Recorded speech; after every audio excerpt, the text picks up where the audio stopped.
Number 5. Flying cigars. Okay, so the first piece of footage we're going to take a look at today is this amazing footage of a cylindrical UFO that's got even the skeptics and the experts scratching their heads watching. Now you come take a look and see if this makes you a true believer. You can see pretty clearly, unlike most UFO footage, there is something very strange in clear view. Now we see a lot of videos or stories about cylindrical UFOs, but we don't often get to see them so up close, so stabilized, so enhanced until this beautiful little clip. Now there's a couple things going on here that make this clip a little shinier than the average clip. For one, we can see the objects going behind the clouds, some low visibility there. The object shimmers with a metallic surface. It looks seamless, as if it's one solid capsule or a big giant pill. But most interestingly to me, it doesn't show any sign of propulsion. No trail of smoke, no exhaust, no big old rocket on the back. So what is driving it forward? The object is seen making multiple sharp turns at very high speeds, instant acceleration. So whatever is making it move is tremendously powerful. Perhaps there's some sort of fantastic anti-gravity technology that's keeping it up in the air. Now the original uploader said that this object, despite its incredible speed, made no sonic boom, when it definitely should have been. Viewers who are significantly better with numbers than me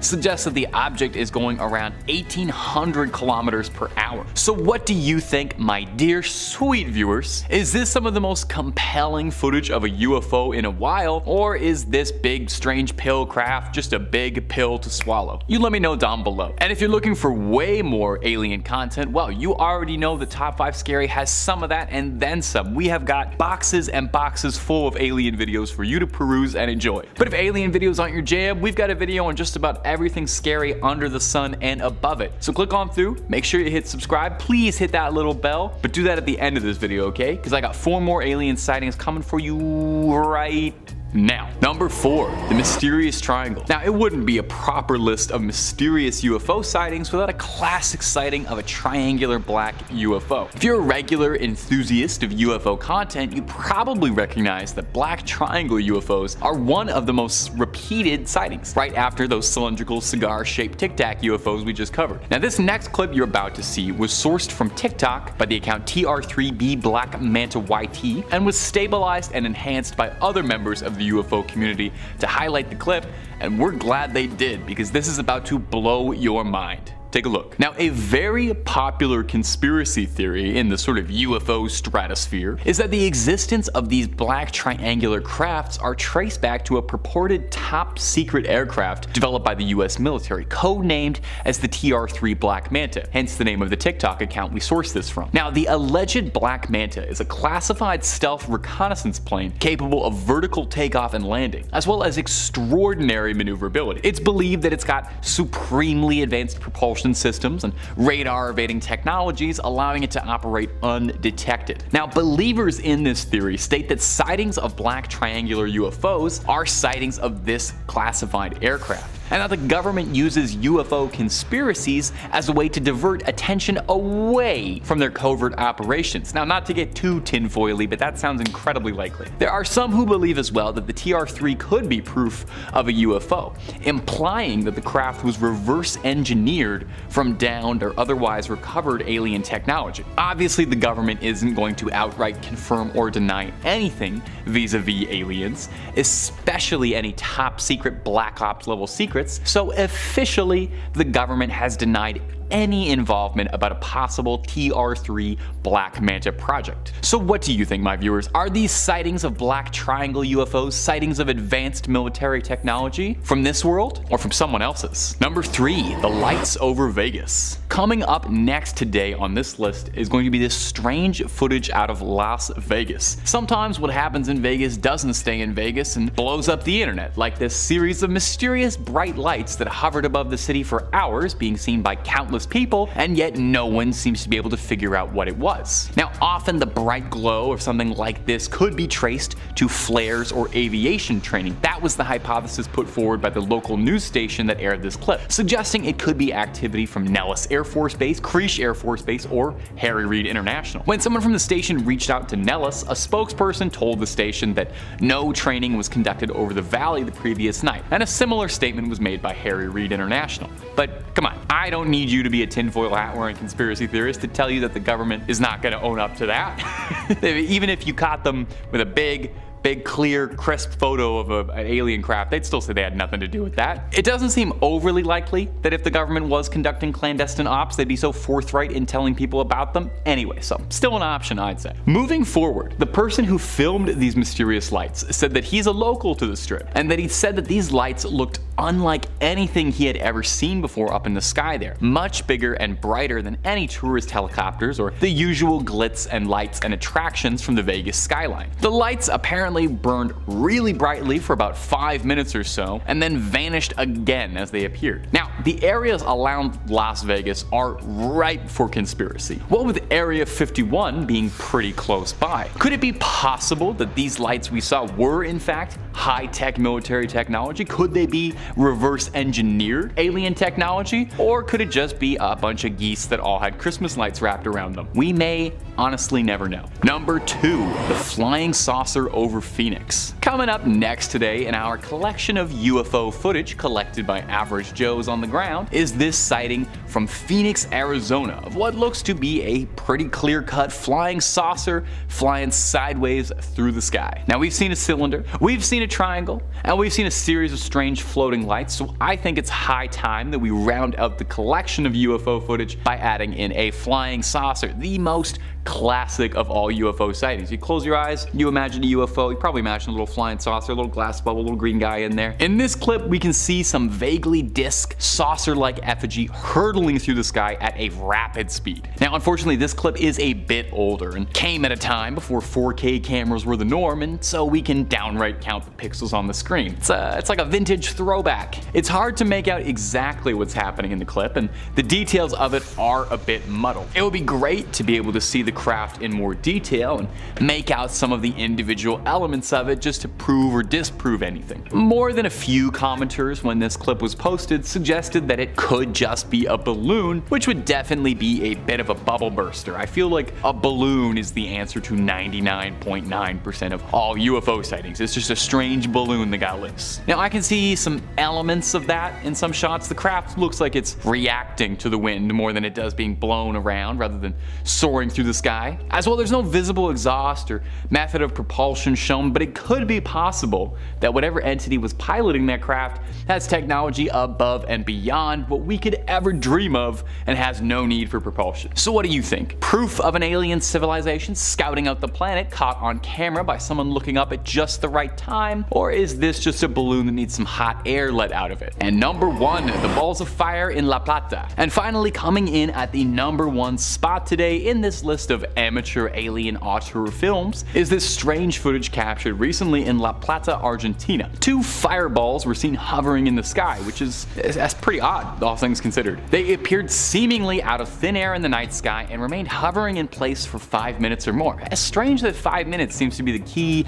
amount of time that fireballs hang up in the sky. At the time of the sighting of the fireballs, there were no storms, it's a clear night, and these fiery red flares light up the night sky like they're gigantic evil eyes staring down at us. Very imposing. We could see tons and tons of people coming out to take photos and gawk and try to figure out what was happening, so this isn't a one-off camera glitch or someone getting crafty with CGI. We've got loads of eyewitnesses accounting for this. Now, some skeptics have suggested that this could be rocket vapor or something left over from a Starlink operation. Now, maybe it's because I'm not a rocket scientist, I'm just a YouTube host, sort of, but I'm not convinced. Many reports flooded in around this one particular incident, with residents all describing them as shining fireballs in the night sky. Well, local government tried to come forward with an explanation, believing that it came from a petrochemical plant, with the leading explanation being that the flames were from 2 catalytic units in the plant, causing a flare for a short period of time. Now, despite that being the official story, there are of course still some skeptics who think that's just a convenient cover-up to prevent local residents from getting their hands too close to the actual truth, with some locals claiming they've seen lights from the plant before and they're never that bright or that high up up in the night sky. So, like all the other ones, I will leave it up to you. These mysterious balls of flame, something about aliens or something not about aliens? It really could be either one of those options or nothing. Anyway, something to consider. Number 5, the USS Omaha. Coming up first today on our list of unexplained UFO sightings on camera is going to be this wild footage taken off the coast of San Diego from on board the Navy ship USS Omaha. The video footage was shot on an FLIR camera, which is an incredibly expensive, fancy bit of tech. It's a thermal camera to detect heat. It's perfect for this sort of thing. And if you want one for yourself, civilians can buy these cameras. They cost $300,000. That's about 1 month's rent in Toronto. Very fair. In the footage, we can see what looks to be a sphere-like object flying over the ship before entering the water. The Omaha claimed that for days before this incident was recorded, they were seeing drone-like objects flying around their ship that the crew had no knowledge of. This footage was taken from a crew member trying to ascertain what it was that they were dealing with. Now there is some audio on the clip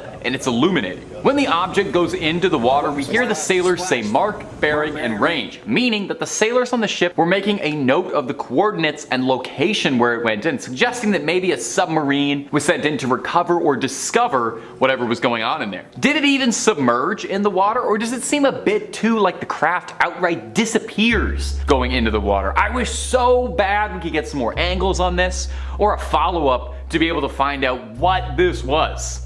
Until then, we just have this strange footage to go off of and what speculation we have at home. There's a wild conspiracy theory that I just found out recently and I love, and we'll mention it a few times in this video, about a secret UFO construction facility under the water. Maybe this drone was heading on home. Who knows? And if you're looking for way more conspiracy theories about really anything, aliens, Bigfoot, JFK, you name it, we got all of that and then some on Top 5 Scary. We really have a video on just about anything and everything you can think of that's freaky and eeky. So hit subscribe, make sure you hit that little bell so you don't miss a scream, but if you wouldn't mind, do that at the end of this video, because I got 4 more stories of UFO sightings coming up for you right now. Whew, number 4. Our next clip comes to us from the UFO subreddit, and it was posted by user The Firo, saying, "This video was taken by a good friend of mine on a flight to El Paso, and as soon as it gets noticed, it's gone." In the video, we can see we're in the passenger seat of a jet, high above the ground. And flying around the windows is an unexplained object zipping around at high speeds. Saucer-like object, looking a bit like maybe it was a frisbee that got tossed into the air by Godzilla. Now, it does definitely look like a classic flying saucer, like what you imagine a UFO to be, but not as many people were convinced. More than a few people in the comments section for this one were a little skeptical of this high-flying footage. Several commenters suggested that this flying saucer is actually little more than a reflection of something from inside the plane's cabin, suggesting that if you pause enough and look right in the video, you can see the object's reflection being repeated in the window pane. Now, there are just as many people suggesting that it is a solid object existing outside the plane. The trouble is, we've been given very limited footage and it's hard to tell, and there was no follow-up by the original poster to provide any more details, so we only have this little excerpt that we've been given. Whenever there's a scenario like this, I do like to leave it up to you, my faithful YouTube comment audience. What do you think? Is this a flying saucer soaring above the clouds or just a reflection of some light? I could honestly go either way with this one. I will say it could easily be explainable as a reflection, but I also feel like the object has a certain weight to it. I don't know, I'm directly in the middle for this one. I'm a centrist on this video. It should have been the number 3 point, but it wasn't. Anyway, jury's out. Please let me know what you think of this. Let's move on to number 3. Number 3, New Delhi. Coming up next is going to be this clip shared online with the caption, "A weird set of lights above New Delhi."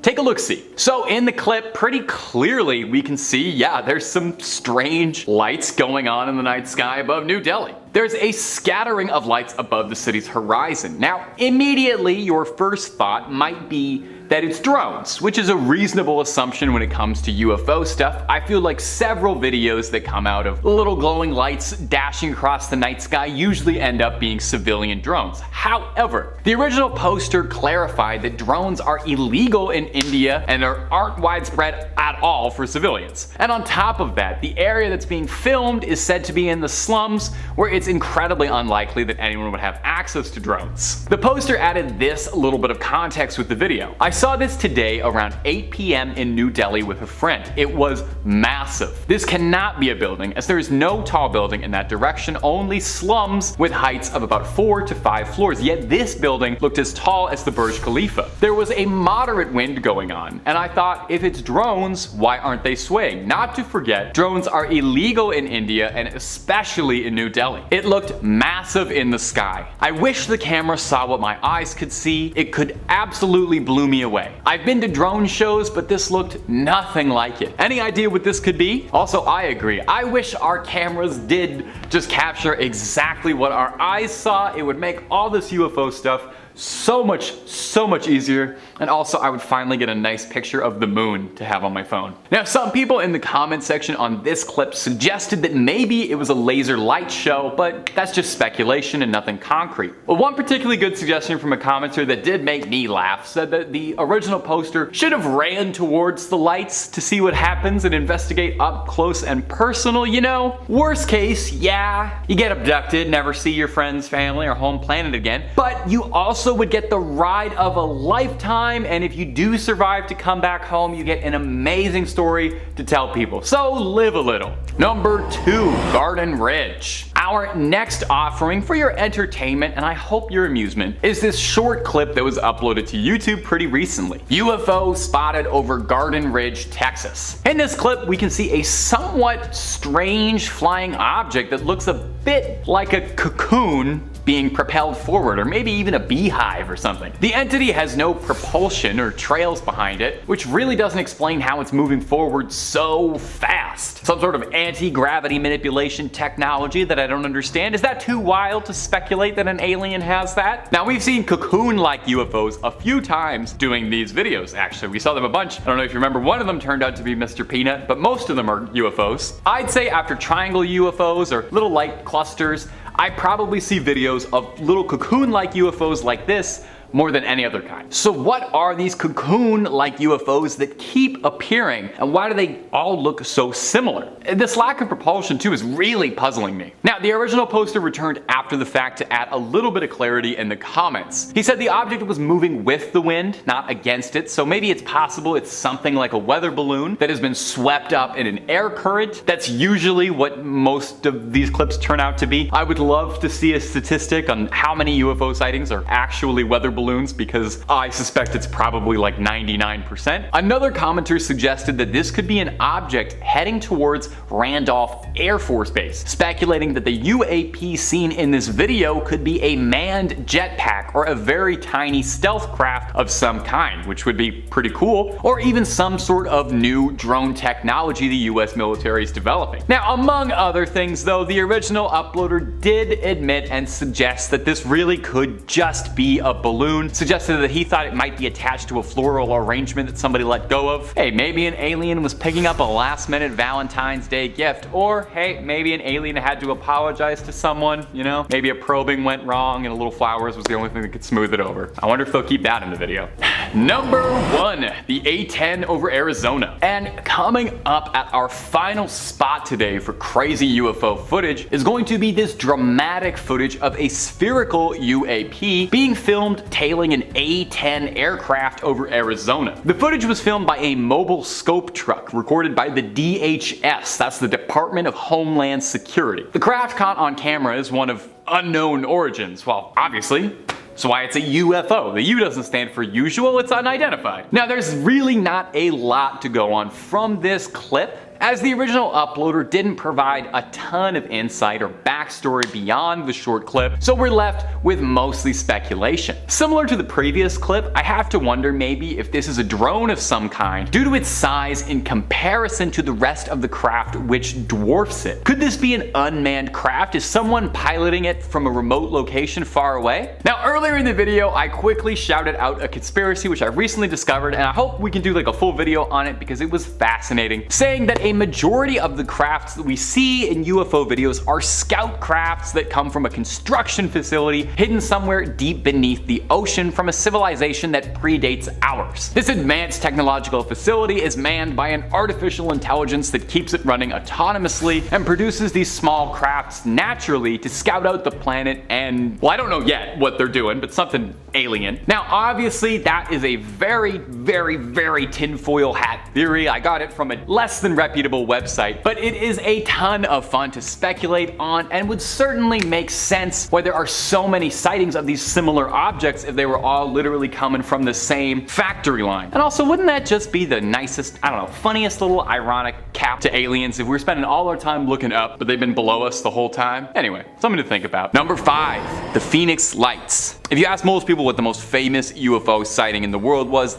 they might say the Roswell, New Mexico incident. It's definitely the most referenced in pop culture. There's a CW TV show about it that's had like 10 seasons. Roswell is almost synonymous with the concept of flying saucers. But the most documented UFO sighting occurred in 1997 in Phoenix, Arizona, when a series of bright lights in the sky were seen together by hundreds of people. Okay? This isn't just some passing dot, this was something hundreds of people corroborated on. Now, like any good UFO sighting, there's no real concrete answer as to what happened and only speculation to go on. So let's run through the facts. It was on March 13, 1997. Hundreds of people around Phoenix described seeing these vivid bright lights, around 6 or 7 total. Now reports claim that these mysterious lights were huge and big enough that they were blocking out your vision of the clouds, the stars, but they wouldn't produce any noise like a jet or a helicopter or anything. Big, blocky, silent. A few hours later on that same night, a second wave of sightings came over the city, describing a long trail of blinking objects that some said was a mile long and boomerang shaped. They were blinking in regular intervals, orange and blue lights. Air traffic controllers reported seeing these lights, but didn't detect any planes on the radar. And the air traffic controllers described this incident as inexplicable. But maybe the strangest part about all this, maybe just to me, is that the first person who called in the sighting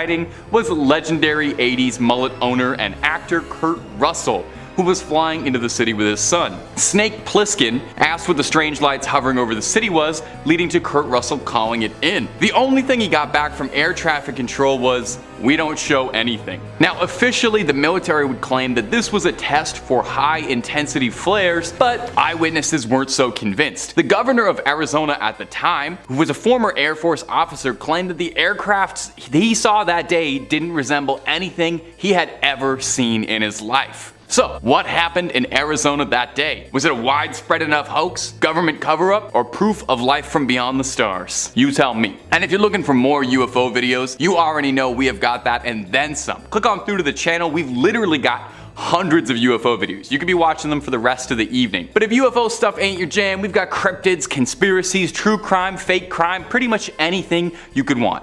So hit subscribe, hit that little bell, and don't miss a single thing. But do it at the end of this video, would you kindly? We got way more UFO sightings coming up for you. Number 4, Japanese Flight 1268. Our next sighting comes to us out of Japan. Well, the skies of Japan. It's a video about flying objects after all. It was in November of 1986 when a pilot on a cargo flight thought that he made a close encounter of the third kind. When Captain Kenju Terauchi and a skeleton crew were flying a cargo delivery of some fancy bougie French wines into Japan, when Captain Terauchi claims he saw shining bright lights surrounding both wings of the plane. Now initially Terauchi said at the time he thought that this was just US flown fighter jets patrolling around the border of the Soviet Union. But when he got a decent look at the craft, he realized these weren't friends of Uncle Sam. He said, "2 spaceships stopped in front of our face, shooting off bright lights." He continued saying, "The inside of the cockpit shined brightly, and I felt warm in the face." These aircraft in particular were described as being cuboid, I guess they're Borg ships, with jet propulsion systems clustered around a dark center. At the same time that these unidentified objects were soaring by the plane, these objects seemed like they were jamming the plane's communications in some way, as Terauchi and the crew couldn't contact ground control at all during the sighting, as if there was some electromagnetic field. The rest of the crew, however, wasn't quite as convinced by this strange encounter, with the co-pilot and flight engineer believing that the objects they saw were not but strange lights, and agreed that they were definitely unexplained and They couldn't find a reasonable possibility for what they were, but that they didn't necessarily think they were flying saucers. A committee looking into the phenomena claims that it was just light refraction through ice crystals suspended in the clouds, but that doesn't quite explain how the cockpit got warm or anything like that, or where the communications were going. So what do you think? Aliens or ice crystals? Number 3. The Betty and Barney Hill Incident. It's sad how many people see a UFO and no one else in the entire world will believe them. You know, not their friends, not their family. That's why this case is different. A young married couple claims that not only they saw a UFO together, but they were abducted together. That's one for the memory books. You know, they say the couple that probes together stays together. It's a fairly well documented case. It even served as the inspiration behind the alien abduction story in American Horror Story Asylum. And how about Evan Peters, huh? Love that guy. Anyway, the real story revolved around Barney and Betty Hill in 1961. The two of them were driving home through New Hampshire when they both saw a blinding bright light flying above them in the sky. Betty started to feel dizzy, and the two of them soon found themselves asleep on the road. A moment passed, and they found themselves parked in their driveway 2 full hours later, not remembering a second of what had happened. The couple claimed that they had traveled to a star system 39 light years away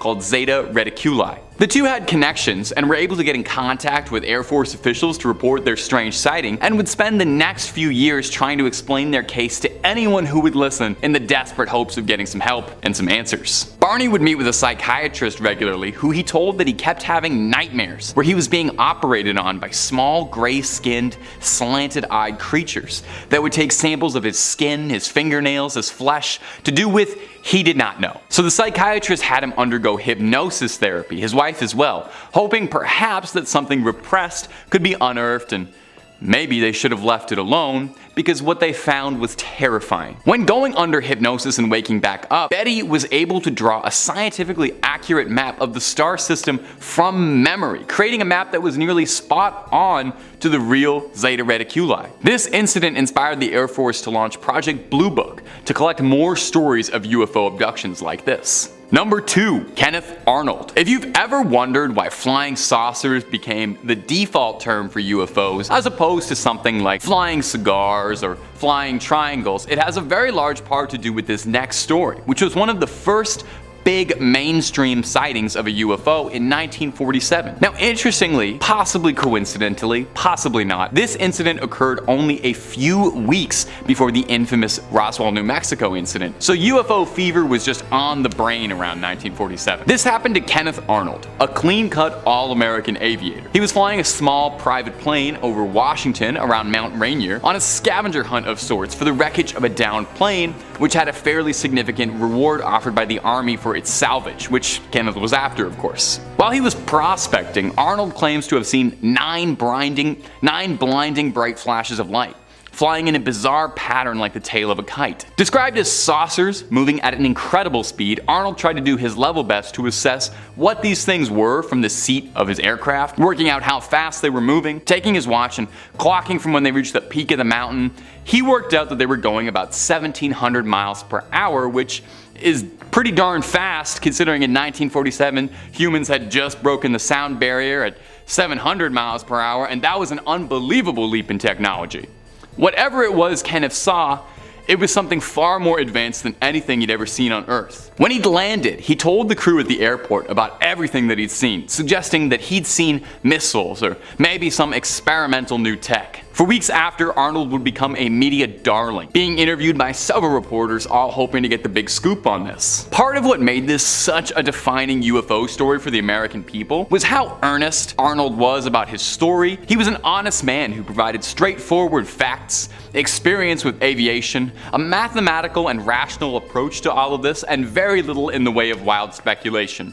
Which is a shame, because I love wild speculation. Let's do a little more wild speculating with our last point. Number 1. The Betty Cash Incident. In December 29, 1980, Betty Cash would see something on the outskirts of Houston near Dayton that would change the course of her life forever. She was driving with her friend, Vicki Landrum, and Landrum's grandson. At around 9 p.m., the three of them noticed a blinding bright light in the sky. Landrum believed it to be the second coming of Jesus, whereas Betty Cash described it like this. We didn't know what it was, but we knew that it was something lighting up the sky. We all began to feel this heat, and all of a sudden Vicky screamed for me to stop. And when I stopped, she went forward, and her handprint was embedded into the dashboard of the car. And I thought, well, I've got to see what this is. So I got out, I walked towards the front of the car, and I stood there looking up to try and figure out what this object was, and then a diamond-shaped object appeared with flames shooting out. The heat was tremendous. When I reached for the door handle, it was so hot I couldn't even begin to open it. The only thing I was thinking while all this was happening was, are we gonna make it out of this alive? Landrum stated that moments later, a large squadron of black helicopters took over the sky above the area. After the choppers cleared, Betty took the Landrums home and retired for the night. The next morning, Miss Cash said she was extremely sick, suffering from nausea, vomiting, diarrhea, weakness, an intense burning in her eyes. Now, bizarrely, Landrum and her grandson all reported the same symptoms. These symptoms would worsen pretty seriously, with large blisters forming on the skin, and eventually Betty Cash had to be taken to a hospital where she was suffering from cancer symptoms, where she lost large patches of skin and clumps of hair. Now, to date, there has never been a conclusive answer to what happened to Cash and Landrum. What caused the radiation sickness? Was it the military testing new technology? Was it a craft from another world? Number 5, falling from the sky. Coming up first today is going to be this wild footage that was posted to TikTok quite recently. It might have flown under the radar, but now it's blowing up. And if you're into the supernatural and the unexplained, maybe you've seen it on your front page already in between videos of cats falling over. It was posted by user PMESASSO, and it showcases a truly bizarre encounter, and possibly a close encounter of the first kind. In this video, we can see something falling from the sky. Now, it's difficult to make out entirely what it is, but it looks more technological than not. It's not a bird. Looks a bit like it's a falling craft or a drone of some kind that's been shot down. Do you remember that week or two in February where every day a mysterious unknown craft would get shot down, and then the government would refuse to explain or comment on what would happen? Remember how that happened and now we've all just moved on from it? I'm still thinking about it. Anyway, after that craft seemingly descends to the ground below, we see in the sky that a bunch of military fighter jets seem to be in hot pursuit of it, which definitely makes me pretty suspicious if there's fighter jets not even a minute behind a strange, unidentified craft. Now, there are some doubters in the comments who aren't as convinced. Some say the crafts are therefore an air show, and the thing falling from the sky part of it as well. Of course, did they consider maybe the aliens were the one putting on an air show and the government didn't want to be upstaged and that's why they sent a craft over? If I know anything about the US military, it's that they don't like being second best at anything.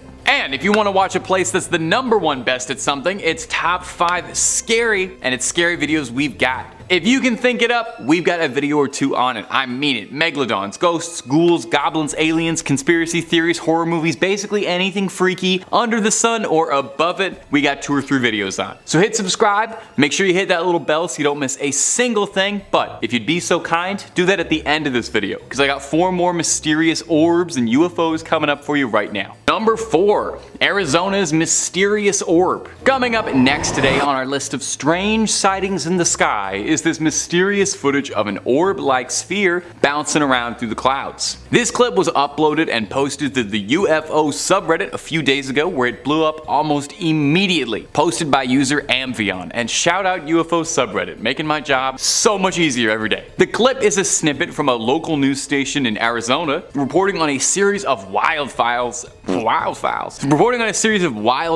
in San Bernardino, California. When the camera catches something a little hotter, as a pun, if you see what I did there, you can see a strange little orb floating around high above the forests. Now, it's very difficult to tell from here, but it looks to be moving at an incredibly fast speed, with seemingly no method of propulsion or exhaust trails to be found. It can even be going through the smoke at one point during the video, which would be catastrophic for most aerial crafts, as this area would be far, far too hot to approach via helicopter. Now, a user in the comments added a little bit of additional insight too. It looks very far out from where anyone could be piloting a drone. Looks to be a few miles out in the brush. Any civilian would be heavily discouraged, if not outright prohibited, from flying a drone near a wildfire area, with a possible crash with a helicopter being disastrous. So it has to be something that wasn't supposed to be in that airspace, or maybe doesn't even know where it is. So it's hard to tell what's going on with this one. I'm not sure what any skeptical answers or rational answers could be beyond the usual catch-all of strange drone or weather balloon. The object doesn't move too erratically or non-humanly, so it doesn't seem like it itself is making the decisions. I'm really not sure what this could be, my friends, which means you know what time it is. You let me know down below what you think it might be.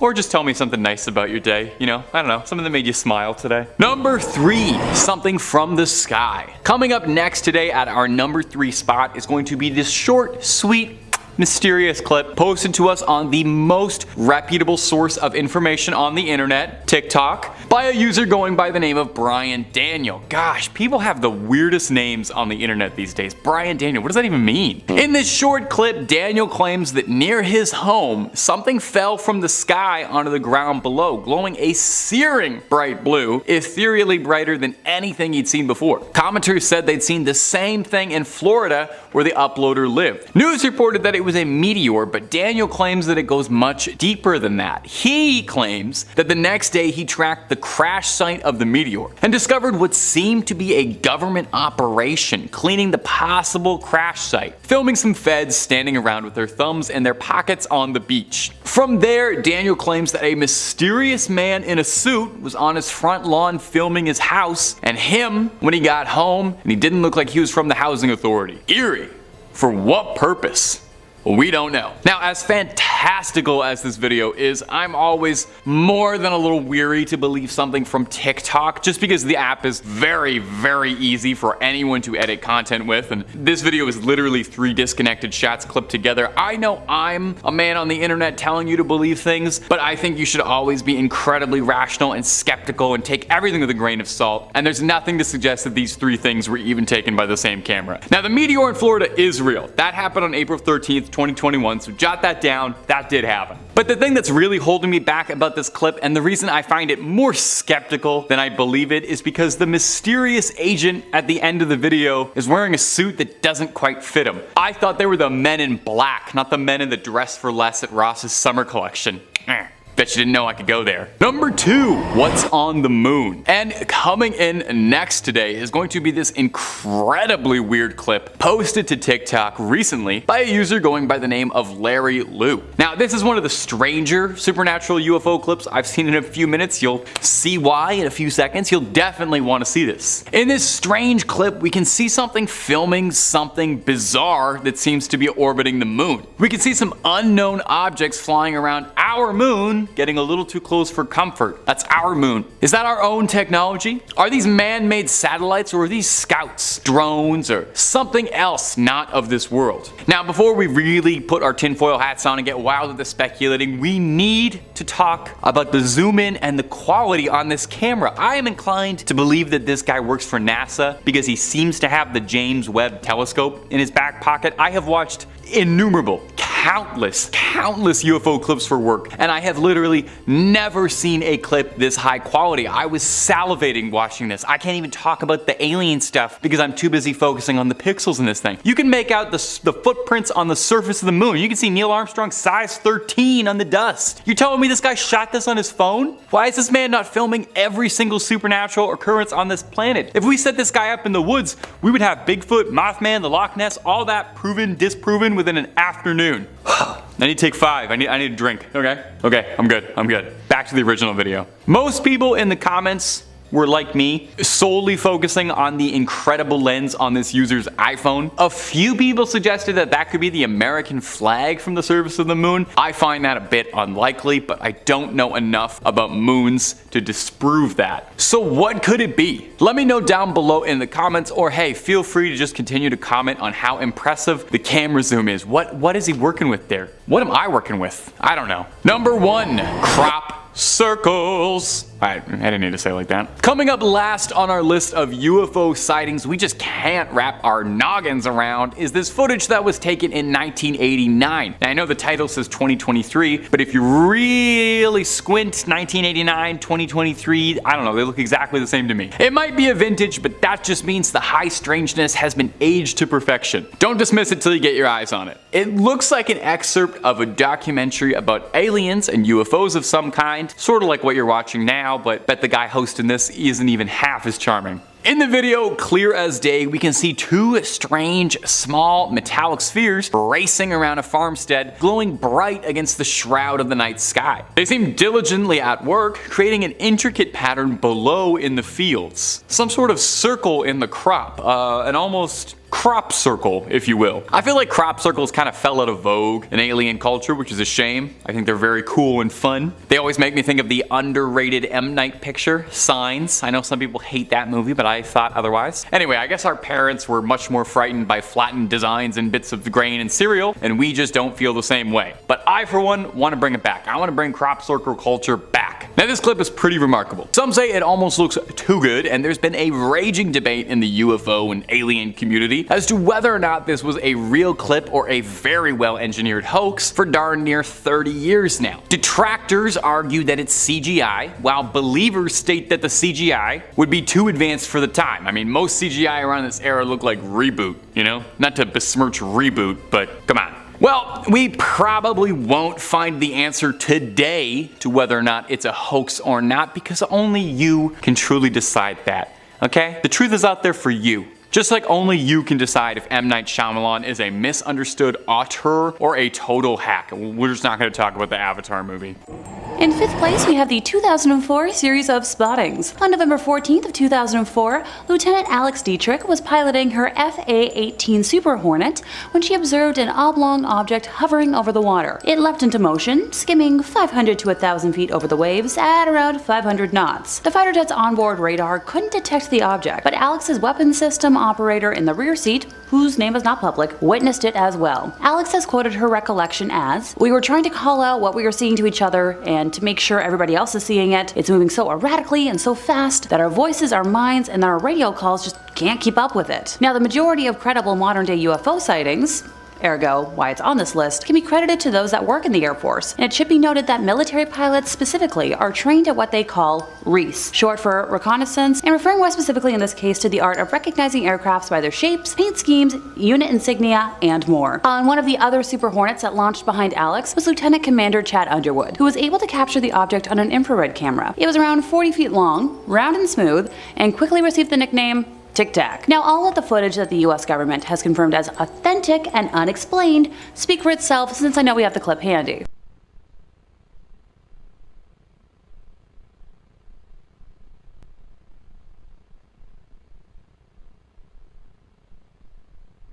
Around this time, starting on November 10th to be exact, Gary Voorhees, a petty officer on the USS Princeton guided missile cruiser, had been reporting apparitions on his radar screens in the same area, triple checking his equipment before he made his report, and being the main technician responsible for that equipment, along with having 6 years of Navy experience at the time. Voorhees described what he was seeing as impossible. In just seconds, an object had dropped to the waterline from 60,000 feet, hovered, and then zipped away at high velocity, making right-angle turns that were quoted as being confounding and defying gravity. I'm not Elphaba. The objects returned for the next week, with Voorhees quoted as saying, "I was able to see it on the horizon during the night and during the day, and it definitely was a glowing object. Could I tell you for 100% certainty what it was exactly we were tracking?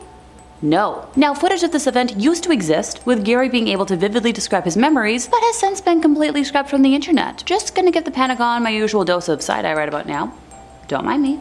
In 4th place, we have the Washington Flap. At 11:40 p.m. on Saturday, July 19th of 1952, Edward Nugent, an air traffic controller at the Ronald Reagan Washington National Airport, try saying that 5 times fast, spotted 7 objects on his radar. The objects were around 24 kilometers south-southwest of the city, not following any established flight paths, and no known aircrafts were in the area. Edward's superior, Harry Barnes, a senior air traffic controller at the airport, watched the objects on the radar scope, later writing that they knew immediately that a very strange situation existed. Their movements were completely radical compared to those of any ordinary aircraft. Harry had 2 controllers check Edward's radar, and they found it was working normally. He then called the National Airport's radar-equipped control tower, and the controllers there said that they also had unidentified blips on their radar screen, and saw a hovering, bright light in the sky that was moving at speeds they couldn't understand. At this point, other objects appeared in all sectors of the radar scope, and when they moved over the White House and the United States Capitol, Harry then called the Andrews Air Force Base, which was located around 10 miles away. Although they reported that they had no unusual objects on their radar, an airman soon called the base's control tower to report the sighting of a strange object. Airman William Brady, who was in the tower, saw an object which appeared to be like an orange ball of fire, trailing a tail, saying it was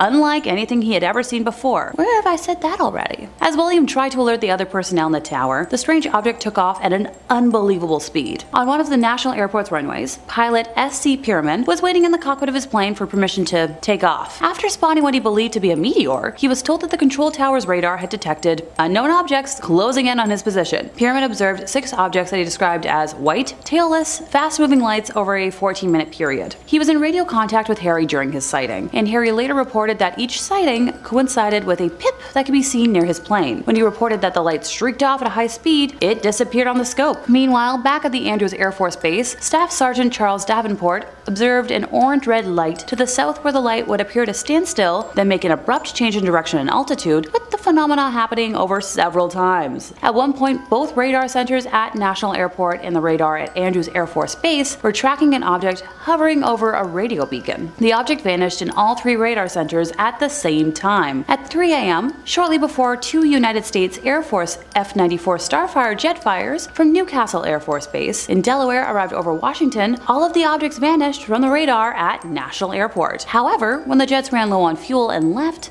the objects returned, which convinced Harry that the UFOs were monitoring radio traffic and behaving accordingly. The objects were last detected by radar at 5:30 a.m. Now, the government later tried dismissing the events of that day on a temperature blip, but those who were present have been adamant otherwise.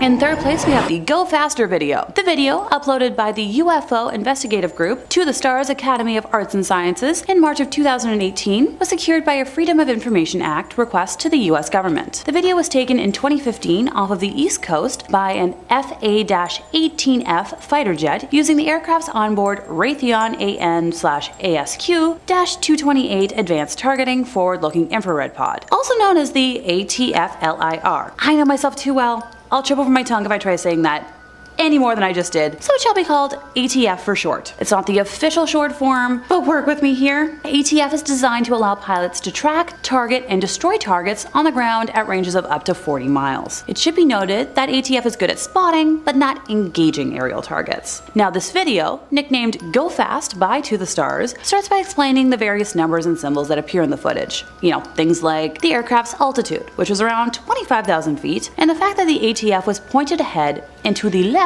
of the Super Hornet. The readout also explains that the aircraft was traveling at 252 knots and in a 5-degree turn, and the unknown object was approximately 4.4 nautical miles away. The video shows the Super Hornet's weapons system operator repeatedly trying to acquire the UFO with the ATF's built-in auto tracker, which can pick out an object and keep it centered on camera. After 2 tries, the weapons system officer, or WSO for short, shouts, "Whoa, got it!" to which another person assumed to be the pilot says, "Woohoo! Whoa! What the bleep is that thing?" the pilot asks. The WSO later says, "Oh my gosh, dude," to which the pilot replies, "Whoa, what is that, man?" Now, this is where the skeptics would start asking, but Alexa, how is this unknown object different from, weird government aircrafts we don't know about? Well, doubters, let me count thy ways. For starters, the UFO doesn't have any kind of hot exhaust trail that would be emitted by a conventional turbine engine, appearing to emit, no heat on the ATF sensor. And secondly, the UFO doesn't have any visible wings or fins. Through my research, I've learned that even cruise missiles, such as the American Tomahawk, have small winglets that should be visible, and other missiles, such as the Maverick anti-tank missile, still have little stubby fins. The UFO appears oval-like and does not appear to fly nose first in the direction of travel. To quote from one of my favorite films, "Take that, Mr. Doubting Mustafa." In second place, we have the Aguadilla UAP. Jonathan Lace, spokesman for the Scientific Coalition for UAP Studies, SCU for short, explains that the organization believes the most compelling footage of anomalous activity ever taken was by a Homeland Security aircraft over Puerto Rico on April 25th of 2013. I'll let you folks make up your own minds in the comments, but let's get at it. The video was captured at around 9:20 p.m. on that fateful day as an unknown object flew across the runway of the Rafael Hernandez Airport in Aguadilla and was caught on infrared camera by a U.S. Customs and Border Protection aircraft, the footage of which was leaked to the SCU by an anonymous source. The eerie footage shows an object believed to be up to 5 feet in length, moving at speeds of up to 120 miles per hour, get close to the ground before seemingly plunging into the ocean and splitting into 2. In a 50-page report, the SCU has made notes that no bird, no balloon, no aircraft, and no known drones have that capability. It also appears to not disturb the water when plunging beneath and then re-emerging from the surface, a phenomenon known as trans-medium travel. SCU investigators said that the object appears to be of unknown origin after spending 1,000 hours researching the UAP in question. It is claimed that the pilots of a DHC-8 turboprop spotted a red light over the ocean. They then contacted the control tower, who told them they did not know the identity of the object, and then the object's lights went out as it approached the shore. The plane then engaged its thermal imaging camera and went on to follow the UAP. The SCU report concluded by saying that the video is the best documentation of an unknown aerial and submerged nautical object exhibiting advanced technology they've ever seen. They have since called for the release of more data from the Pentagon after the release of the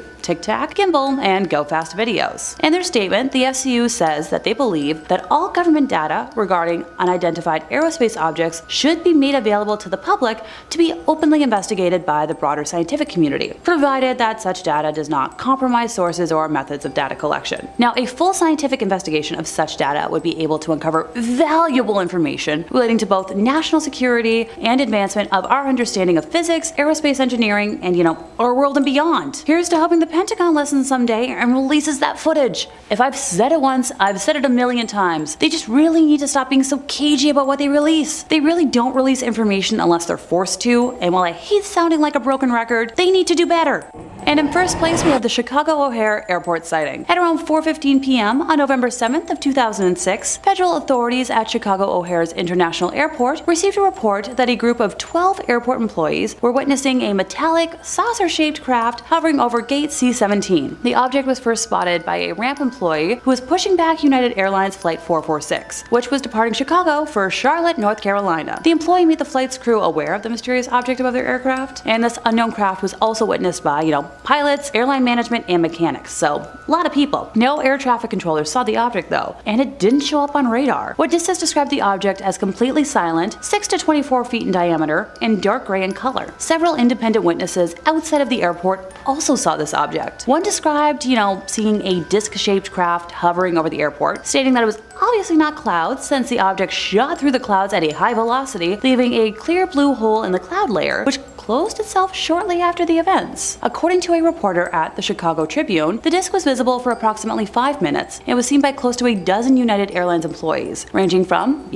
pilots and supervisors who heard chatter on the radio and raced out to see it. Both United Airlines and the Federal Aviation Administration, FAA for short, initially denied that they had any information on this sighting until the Chicago Tribune filed a Freedom of Information Act request. The FAA then ordered an internal review of air traffic communications tapes to comply with the request, which, what do you know, uncovered a call by the United supervisor to an FAA manager in the airport tower concerning the UFO sighting. If I haven't made myself obvious by now, I hate cover-ups, so I'm glad the Freedom of Information request was rightfully granted. UFO investigators have argued that the FAA's refusal to look into the incident contradicts the agency's mandate to investigate possible security breaches at American airports, such as in this case. The National Aviation Reporting Center on Anomalous Phenomena published a 155-page report on the sighting and has called for government inquiry and, improved energy sensing techniques, because if an airborne object can hover for several minutes over a busy airport but not be registered on radar or seen visually from the control tower, this creates a potential threat to human safety. Starting off, we have the original Roswell sighting.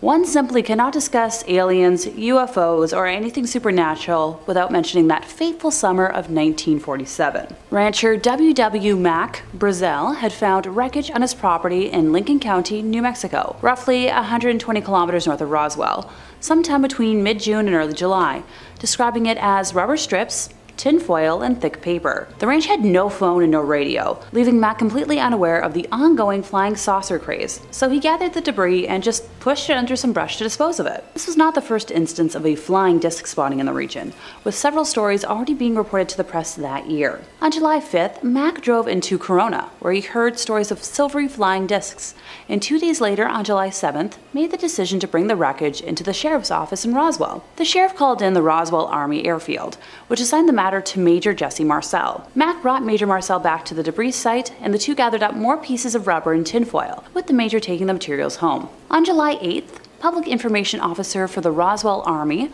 Walter Hott, issued a press release stating that personnel from the field's 509th Operations Group had recovered a flying disc near Roswell. On that same day, Major Marcel took the material to his base commander, Colonel William Blanchard, who reported the findings to General Roger Ramey at Fort Worth Army Airfield.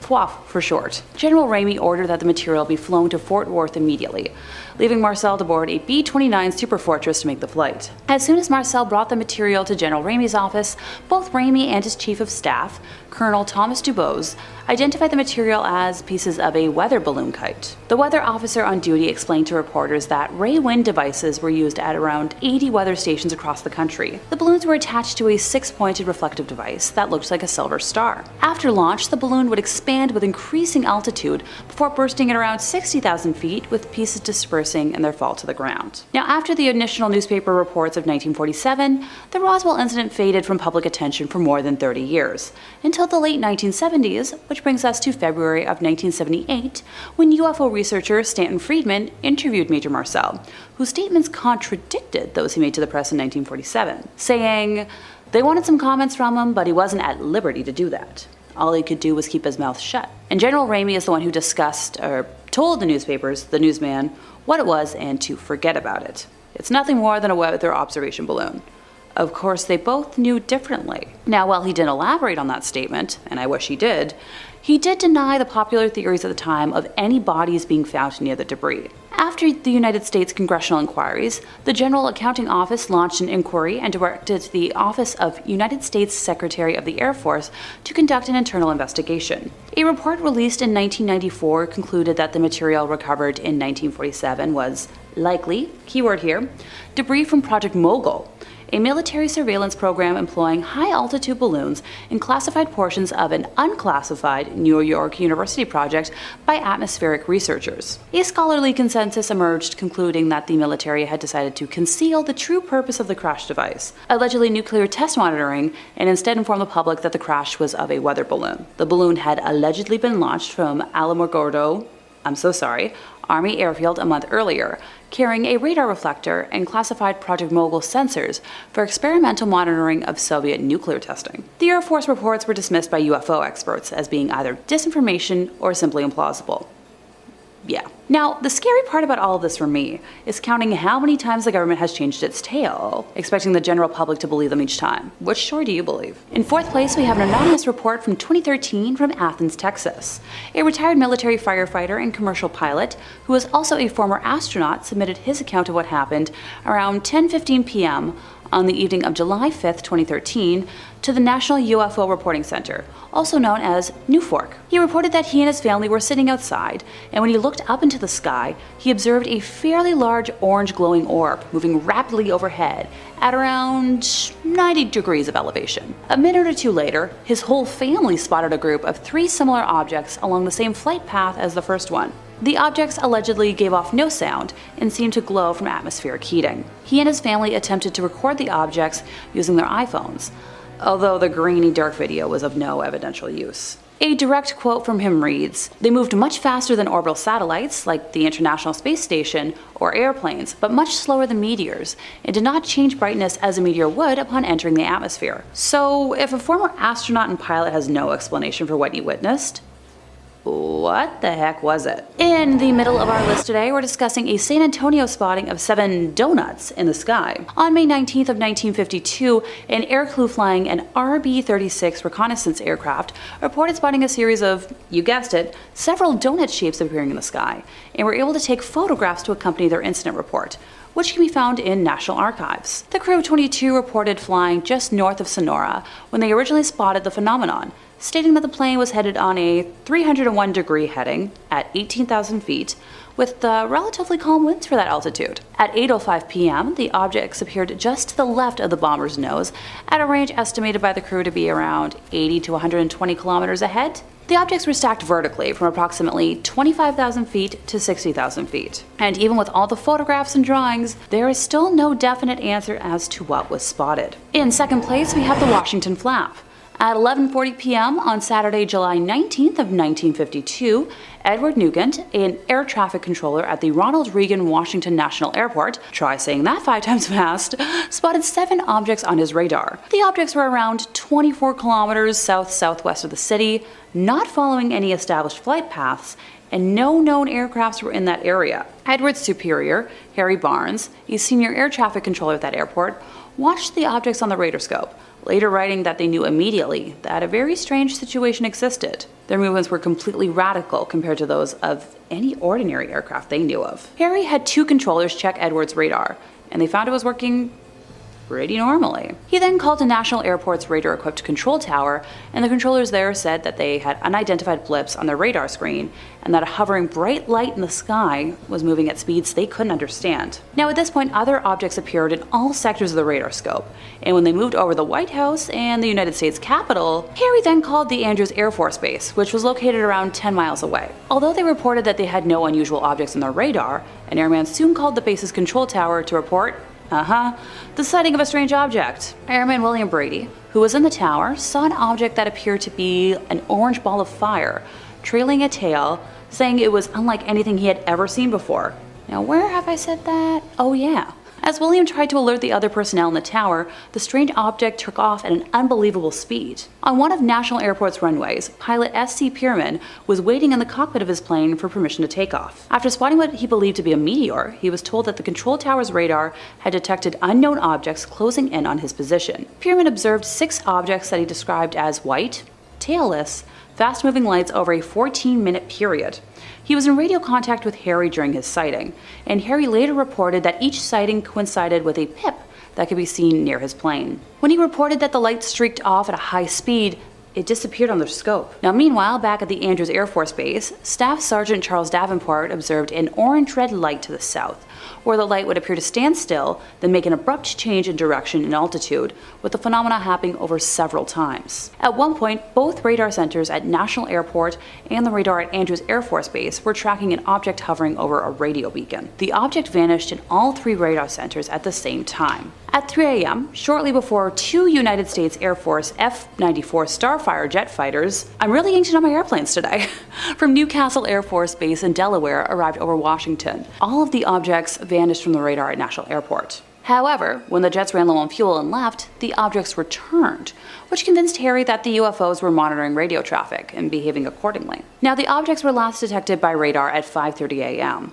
The government later tried dismissing the events of that day on a temperature blip, but those who were present have been adamant otherwise. In first place, we have the abduction of Betty and Barney Hill. Yeah, I know I said I'd be talking about UFO sightings today, but this event is a combination sighting and abduction that I couldn't leave off the list. The Hills were a married couple that lived in Portsmouth, New Hampshire. Barney was employed by the United States Postal Service, while Betty was a social worker. They were active in the local Unitarian congregation, members of the NAACP, and Barney sat on a local board of the United States Commission on Civil Rights. Overall, they seem like pretty normal folks, right? The UFO sighting happened at around 10:30 p.m. on September 19th of 1961. The Hills were driving back to their home in Portsmouth from a vacation in Niagara Falls in Montreal. Just south of Lancaster, New Hampshire, Betty noticed a bright point of light in the sky that moved from below the moon in the planet Jupiter upwards to the west of the moon. While Barney was driving, Betty reasoned that she was observing a falling star. Only, it was moving upwards. Because it moved erratically and grew bigger and brighter, Betty convinced Barney to stop their car for a closer look, as well as to walk their dog, Dulcie. Barney obliged and stopped at a picnic area just south of Twin Mountain. Now by this point, Betty had dug out her binoculars for a closer look and described seeing an odd-shaped aircraft flashing multicolored lights travel across the face of the moon, believing it to be a flying saucer based off of stories she had heard from her sister. Now taking his turn with the binoculars, Barney thought it was just a commercial plane at first, but soon changed his mind because without looking as if it had turned, the craft rapidly descended in his direction, causing him to realize something was wrong. The Hills said they continued driving on the isolated road, moving very slowly towards Franconia Notch in order to observe the object as it came even closer. At one point, the object passed above a restaurant and signal tower on top of Cannon Mountain and came out near the Old Man of the Mountain. Betty Betty testified that it was at least 1.5 times the length of the granite cliff profile, which was 40 feet long, and it seemed to be rotating. At one point, the object descended rapidly towards their vehicle, causing Barney to stop in the middle of the highway. The huge silent craft hovered at around 80 to 100 feet above the hill's 1957 Chevrolet Bel Air and filled the entire field of view in the windshield. Barry stepped away from the vehicle and moved closer to the object, which he later said was roughly the size of a huge pancake. And that statement right there just made me hungry. Still using the binoculars, Barney claimed to have seen 8 to 11 humanoid figures peering out of the craft's windows, seeming to look right at him. In his report to investigator Walter Webb of the National Investigations Committee on Aerial Phenomena, NICAP, Barney described specifically that the beings were somehow not human, but humanoid. In unison, all but one figure moved to what appeared to be a panel on the rear wall of the hallway that encircled the front portion of the craft. The one remaining figure continued to look at Barney and communicated a message to him, saying, "Stay where you are and keep looking." Barney had a recollection of observing the humanoid forms wearing glossy black uniforms and black caps. Red lights on what appeared to be bat wing fins began to telescope out of the sides of the craft, and a long structure descended from the bottom of the aircraft. Now, the silent aircraft approached what Barney estimated was within 50 to 80 feet overhead and 300 feet away from him. Not arriving home until dawn, the Hills stated that they had some odd sensations and impulses they couldn't explain. Now, extremely confused, the Hills said they tried to reconstruct what had exactly happened the night before, but their memories were incomplete and fragmented. Notice I did a little bit of a jump there. That's because we don't know what happened. After sleeping for a few hours, Betty awoke and placed the shoes and clothing she had worn during the drive into her closet, observing that the dress was torn at the hem, zipper, lining, and later noted a pinkish powder on her dress. Now, over the years, 5 different laboratories have conducted chemical and forensic analyses on the dress. This wasn't the only damaged items in their possession. Barney said that the leather strap for the binoculars was torn, but didn't remember how. The toes of his best dress shoes were scraped, and their watches were broken, and no matter what, never worked again. There were shiny concentric circles, so similar to the rings that you would find on a tree trunk on their car's trunk, that had not been there the previous day. Betty and Barney experimented with a compass, noting that when they moved it close to the spots, the needle would whirl rapidly. But when they moved it a few inches away from the shiny spots, it would drop down. 10 days after the UFO encounter, Betty began having a series of vivid dreams, which continued for 5 successive nights. She stated that she experienced them with a degree of detail and intensity that she never had before.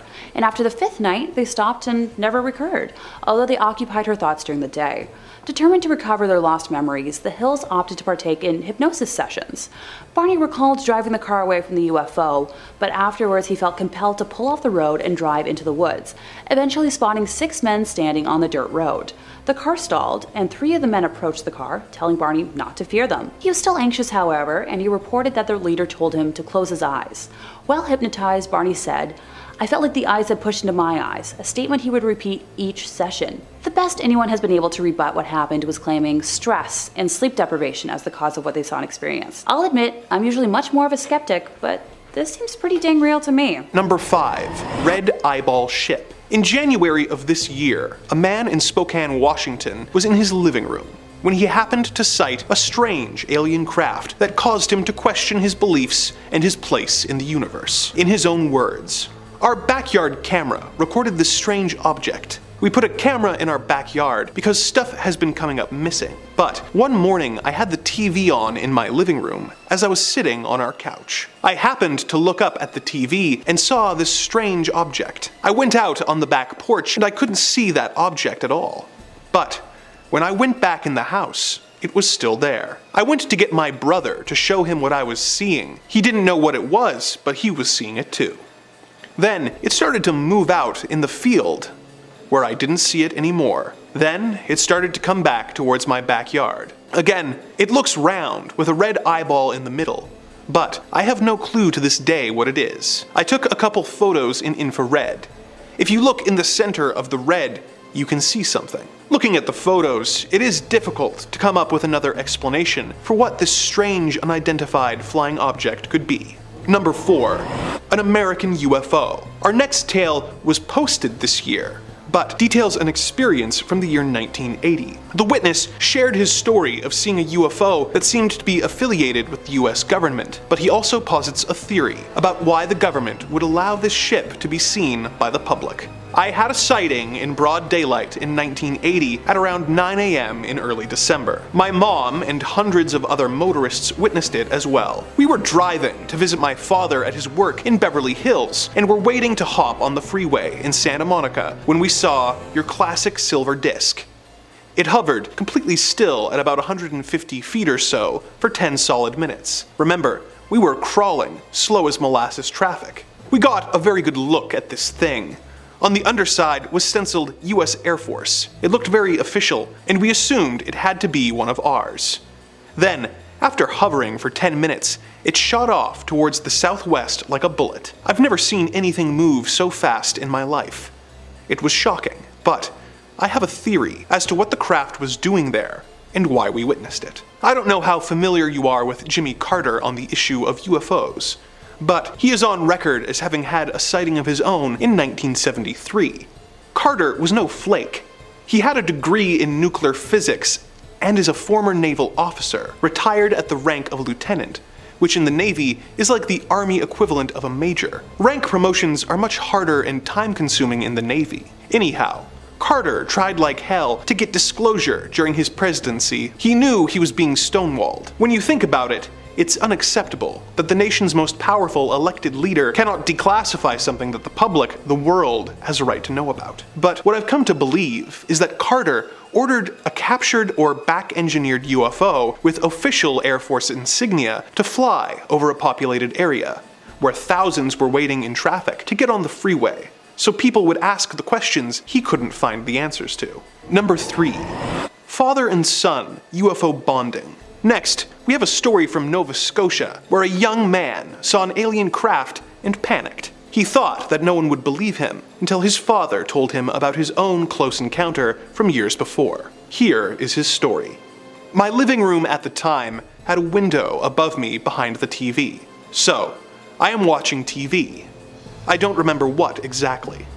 It was about 2:30 or 3 a.m. at this point. My father got up to use the washroom and went back to bed. I got up to get a drink and saw something out of the corner of my eye, outside the window and above the high school. I literally could walk outside my house, take 2 steps, and I was on school property. I see this light above the school. I figured it was a meteor shower or space junk. I grabbed the binoculars. I looked out the window to see if I could see it. I couldn't really get a good look. It was too blurry through the window. So I went outside to have a look. It was not very bright in my small town. I look out towards the school. I see something I can only describe as a ball metal, almost like a flowing liquid metal, but to my eyes seemed like it was taking the form of a sphere, condensing in on itself from time to time and rippling, as if the surface rippled like water. The light from it appeared that way. It was circular, bright, white, almost silvery. At times, it seemed that the light coming from it had faded, and I could see that it was a solid sphere, silver in appearance. I do not know how big it would be. I guess would be the size of a 2-seater passenger plane. It darted from above the school to the hospital in a blink of an eye. The distance was about 1/4 of a kilometer, but on a somewhat linear path. I had my eyes glued to it, and it blinked out of existence. It is the only way I can describe it. I could no longer see it. I scanned around the sky with the binoculars, then found it was above a church about a full kilometer away. Same strange ball rippling like metal. I was outside for, I believe, 25 to 30 minutes. Based on my coming back in between 3:30 a.m. and 4 a.m., my brain could not comprehend what I was seeing. I literally thought I was dreaming or experiencing some kind of hallucination. I felt as if what I was seeing was straight out of a movie or sci-fi book. It was like it was darting around our entire town at random intervals, going from one part to another within the blink of an eye. The distance it traveled from the school to the hospital to the church is in total 1.4 kilometers. I snapped, and for some reason started crying. I ran to my dad and woke him up. "It's a satellite," is what he said. My father enjoyed watching stuff on UFOs and personally believed the US government covered something up about Roswell, but I never really said too much. He told me to go to sleep. I was terrified, for whatever reason. I was so scared after it. I did not sleep for months unless one of my parents was awake while I fell asleep. I really struggled with whatever I experienced that night for a very long time. It was a horrific experience for me, and hard to even talk about. I had extreme anxiety and depression from it. I was only a teenager, just barely. I found myself being paranoid. I did not want to be alone at all. Anywhere, in the daytime, I would make sure I always knew where someone was. I was never alone. I was so afraid, I started saying prayers. I spent the next 5 years looking at everything I could that was related to UFOs. The sensation I had from it. I felt a oneness kind of, but also so completely overwhelmed with fear. It felt as if my skin was trying to escape my body. My spine burned, and the entire time I was filled with thoughts of, this is amazing, and I'm going to die. I need to get in the house. All the hair on my body was standing up. I was sweating. When I got in the house, my shirt was nearly stuck to me in sweat. My father thought I went outside and got attacked and ran away. I was crying and rambling about some craft in the sky and how it was going to get me. My father told me he never saw anyone so absolutely terrified before, that I was nervous and would look out the windows at night to make sure I was okay. I've never been so afraid in my life of anything. My body was telling me I was going to die. My father didn't like me waking him so I could sleep. My mother, well, was not in the picture. My father's reaction is based off of a sighting he had in the 70s that some people in the town saw. He was ridiculed by people for talking about the craft he saw so close to the ground it looked like it was going to land in the blink of an eye. It darted off and was gone. He said it was circular in shape, like the classic UFO, glowed bright yellow, and had a low hum to it. He doesn't really like talking about it. Number 2. Another father-son tale. Next, we have a story from a man who was not a believer in alien life until one night his young son pointed out something in the night sky to him. In his own words, "I was in my home in Almond, Michigan. That time of year, it gets quite dark quite early. It must have been around 8 p.m. My son, who at the time was 12, came running into the house, saying there was a UFO right outside our house. Let me add, at this point, I was not one who believed in UFOs. I went outside and my son pointed south and upwards and said, 'Look.' The funny thing was, at first I didn't see anything, but I did notice it was unusually dark. Then I noticed a very dim light. I suddenly realized that the reason it was so dark was that there was a huge craft right over our driveway. It was at tree level and was moving north at a very slow pace, approximately a slow walking speed. There was a very distinct humming, exactly like a large transformer humming. There was a very dull light in the middle, and as it traveled down our driveway, I made out a row of windows around the craft. The windows looked very large. I remember walking down the driveway with my son. The next thing I remember is standing out in the field north of my house, still looking at the UFO, when suddenly it went from approximately 90 or 100 feet straight up in the sky to where it was a pinpoint of light. It just looked like another star. This happened in under a second. We continued to watch it for quite a while when it took off in a northwesterly direction, like a meteor, and was gone in a second. There are a lot of things I can describe if you are interested, but this is the basic part. I don't feel like I was abducted, but honestly, I do not remember how I got from my driveway and then into the field. Number 1. Bigfoot, Alien Hunter. Our final story is perhaps the most insane sounding story I've ever read. It began when a group of friends went to stay in a cabin in Missoula, Montana. At first, everything seemed normal until they looked to the sky after dinner on their first night, as one of the witnesses reported. Right there, hovering above the meadow at almost the level of the hills off in the distance, it appeared to be a triangular shape / sphere shaped like an arrowhead. It had a flashing red light at each point and they flashed at the same time. Slowly, the craft started turning until it was pointing right in our direction. We all squealed with nervousness. We all convinced ourselves and each other that it was much too far away and that there was no way it could see us. Jason got up and turned the outside lights off. Then, the object turned off its lights. When Jason turned them back on, it did as well. They did this a few more times, with the craft always copying their actions. Then, with no warning, it just shot forward and then came to a dead stop over top of us, and when it stopped that quickly, it seemed that the momentum made the front end point downwards right at us. The group ran inside and hid, with one of them eventually working up the courage to look out the window, only to see yet another rare sight. Bigfoot. The witness kept quiet about this because, you know, one thing at a time, but that night heard bipedal footsteps on the roof of the cabin. The next morning, 2 of the friends went to the river to fish, and the others had coffee on the porch, but looked to the tree line and saw the drivers of the alien craft. I saw as clear as day what is commonly called a gray alien. Its big bulbous head was peeking out from behind a tree, and I saw its dark almond-shaped eyes and the tiny nose with 2 very small holes. I'm not sure if it felt me looking at it, but it slowly moved back behind the tree. At that point, the fishermen came running back, saying that they had crossed paths with Bigfoot again. 40 feet into the woods of mainly ponderosa pine, they saw the Bigfoot. It walked step by step with them, and then it looked over at them and realized they were watching it. That's when it started walking towards them. They started running, and they saw that it was walking as quickly as they ran. When they made it through the woods, they got to a clearing. They ran with everything they had. They said it was dark brown in color and maybe 7 feet tall. Its hair was bushy in spots. Most people go their entire lives without seeing aliens, Bigfoot, or UFOs, so the fact that this trip to the cabin resulted in a hat trick is pretty impressive. If this is true, why was Bigfoot so close to an alien craft? Is he perhaps an alien as well? Is he a Wookiee? Starting off this list in our number 5 spot, we have Project Grudge Report 13. Okay, so I've read quite a few different UFO sighting stories and stories of alleged alien abductions, and this is fully one of the most terrifying that I have ever heard of. So basically, the story starts off in March of 1956 when Air Force Sergeant Jonathan P. Lovett was assisting Major William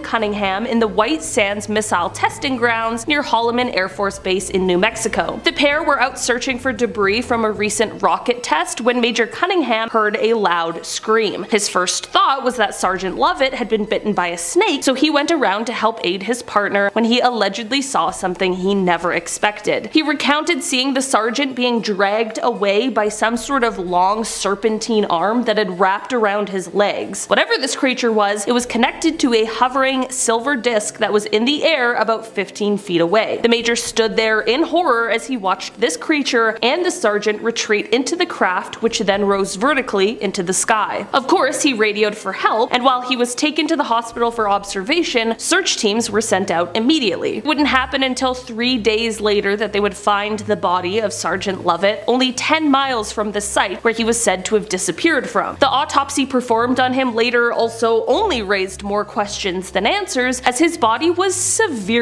harmed. So of course there was an investigation that happened, and many people claim this investigation was detailed in a 600-page document labeled Project Grudge Report 13. But the problem with this is that no official information on Report 13 exists, and the US government denies its very existence. Though Grudge Reports 1 through 12 have been declassified along with Report 14, no official mention or accounting of Report 13 exists, and the story solely relies on secondhand accounts of the horrible incident. In our number 4 spot today, we have the cigar-shaped UFO. Okay, so let's set the stage. It's 2:45 a.m. on July 24th, 1948, and there are 20 passengers aboard a twin-engine propeller plane that is at 5,000 feet, being flown from Houston to Atlanta by pilot Clarence S. Childs and co-pilot John B. Whitted. Out of the 20 passengers on board, 19 of them are asleep at these early morning hours, and everything seems to be going as per usual until it wasn't. The 2 pilots and the 1 passenger who was awake all witnessed the same thing about 20 miles southeast of Montgomery, Alabama. About a week after the incident, the pilot explained what he had seen by saying, quote, "It was clear there were no wings present, that it was powered by some jet or other type of power shooting flame from the rear some 50 feet. There were 2 rows of windows which indicated an upper and a lower deck, and from inside these windows a very bright light was glowing. Underneath the ship there was a blue glow of light. By his estimates, he watched the UFO for about 10 seconds before it completely vanished." The co-pilot gave a similar explanation and also added, quote, "The object was cigar-shaped and seemed to be about 100 feet in length. The fuselage appeared to be about 3 times the circumference of a B-29 fuselage. It had 2 rows of windows, an upper and a lower. The windows were very large and seemed square. They were white with light, which seemed to be caused by some type of combustion. I asked Captain Childs what we had just seen, and he said that he didn't know." Well, this is obviously all very strange and peculiar. What has driven UFO enthusiasts even more is the fact that this strange sighting was of course later investigated by the US government, but the results of that investigation have allegedly been mostly destroyed. Does that mean that they found something they aren't willing to share yet? Some believe that perhaps Perhaps the pilots and the passenger witnessed a secret Soviet spy craft, while others believe it was definitely something of the extraterrestrial variety. In our number 3 spot today, we have the Lubbock Incident. On August 25th, 1951, in Lubbock, Texas, a group of scientists from the Texas Technical College were all hanging out in the backyard of geology professor Dr. W.I. Robinson. They were all just chilling, enjoying each other's company, until around 9:20 p.m. when they saw something very strange. It was a V-shaped formation of 15 to 30 bluish-green lights passing overhead. They were completely confused over what it could be, but figured that the lights would likely reappear, which they did. About an hour later, the lights reappeared, and at this point, all of these scientists knew that they had witnessed something exceptionally interesting, but what was it? The scientists weren't the only ones to witness the lights either. About 350 miles away in Albuquerque, New Mexico, an employee of the Atomic Energy Commission's top secret Sandia Corporation, who had a high-level Q security clearance, had been sitting outside with his wife, quote, gazing at the night sky, commenting on how beautiful it was, when both of them were startled at the sight of a huge airplane flying swiftly and silently over their home. On the aft edge of the wings, there were 6 to 8 pairs of soft, glowing bluish lights. There were more sightings as well, all reporting a similar thing. The group of scientists began investigating, tracking the lights, which they witnessed 12 more times. They measured the angle of the lights, they tracked the speed, and they attempted, unsuccessfully, to try and measure the UFO's altitude. Here's the deal with this though. The government did end up investigating, but the official explanation for these lights is the most cryptic message I've ever seen. It read, quote, I thought that the professor's lights might have been some kind of birds reflecting the light from mercury vapor streetlights, but I was wrong. They weren't birds. They weren't refracted light, but they weren't spaceships. The lights that the professor saw have been positively identified as a very commonplace and easily explainable natural phenomena. I can't divulge exactly the way the answer was found because it is an interesting story of how a scientist set up complete instrumentation to track down the lights. Telling the story would lead to his identity, and in exchange for his story, I promised the man complete anonymity. Despite people claiming that the mystery has been solved, by this explanation, people are left with a lot more questions than answers. In our number 2 spot today, we have the Shag Harbor Incident. This UFO encounter is often referred to as Canada's Roswell, so I was shocked that I hadn't heard of it before. Basically, this incident took place on October 4th, 1967, when an unknown object crashed into the water near Shag Harbor, which is a tiny town in Nova Scotia. There were at least 11 people who witnessed this object as it crashed, and many people claimed to have heard a whistling sound followed by a loud bang when the crash took place. The witnesses that claimed to have seen the UFO were all doing a bunch of different things at the time. One couple was just sitting on their porch, but the 2 witnesses that really get me are a flight pilot and a ship captain. On Air Canada Flight 305, First Officer Robert Ralph pointed out to Captain Pierre Charbonneau that there was something strange at the left side of the aircraft. They reported an object tracking along on a parallel course a few miles away and described it as a brilliantly lit rectangular object with a string of smaller lights trailing the object. Shortly after they first noticed it, there was a large but silent explosion near the unknown object, and then 2 minutes later there was a second explosion, but this one faded to a blue cloud. As for the ship captain, Captain Leo Howard Mercy, he saw 4 blips on his Decca radar that were totally stationary. This led to him looking up to the sky, and that is when he saw 4 bright objects sitting in a rectangular formation about 28 kilometers from the vessel's window. He wasn't the only one who saw it on board. The entire crew of nearly 20 fishermen stood on deck and watched. A man named Laurie Wickens was another one of the witnesses, and he and some of his friends ended up calling the RCMP, the Royal Canadian Mounted Police, because they saw a huge object floating in the Atlantic Ocean about 1,000 feet off of the shore. This is all super weird, and not only the RCMP, but also the Royal Canadian Navy and the Royal Canadian Air Force became involved in investigation, but nothing was ever recovered or found. But it was also revealed that all commercial, private, and military aircrafts along the eastern seaboard were accounted for, so what could have all these witnesses seen? Since they have never officially identified what it was in the official Government of Canada documents, it is listed as a UFO. And finally, in our number 1 spot today, we have the Westall Incident. Taking it back to 1966, we have the largest mass UFO sighting in Australia that at the time was largely ignored. This incident took place when over 300 students and staff members of a school in Melbourne all witnessed multiple UFOs silently flying through the air before they landed in a nearby field. Well, there's been a ton of speculation about this incident in the many years it's been. One witness account stands out among the rest, and that is the account made by the science teacher from the school, Andrew Greenwood. He was alerted to the UFO event by a hysterical student, and when he went outside to see for himself, everything changed. Previously a skeptic of UFO stories, Andrew's mind was abruptly changed when he saw, as he described it, a round silver object about the size of a car with a metal rod sticking up in the air. He went on to explain that suddenly 5 planes came and surrounded the object, all while more people were gathering to watch. He called what happened next the most amazing flying he has ever seen, explaining that, quote, every time they got too close to the object it would slowly accelerate, then rapidly accelerate, and then move away from them and stop. Then they would take off after it again, and the same thing would happen. This went on for about 20 minutes before the mysterious object just vanished. As weird as this all was, what was almost weirder was what happened next. Firstly, the headmaster of the school is said to have tried to put a stop to anyone talking about the incident at all, threatening severe punishment to any student or staff who was caught speaking about it, and when the Royal Australian Air Force contacted him,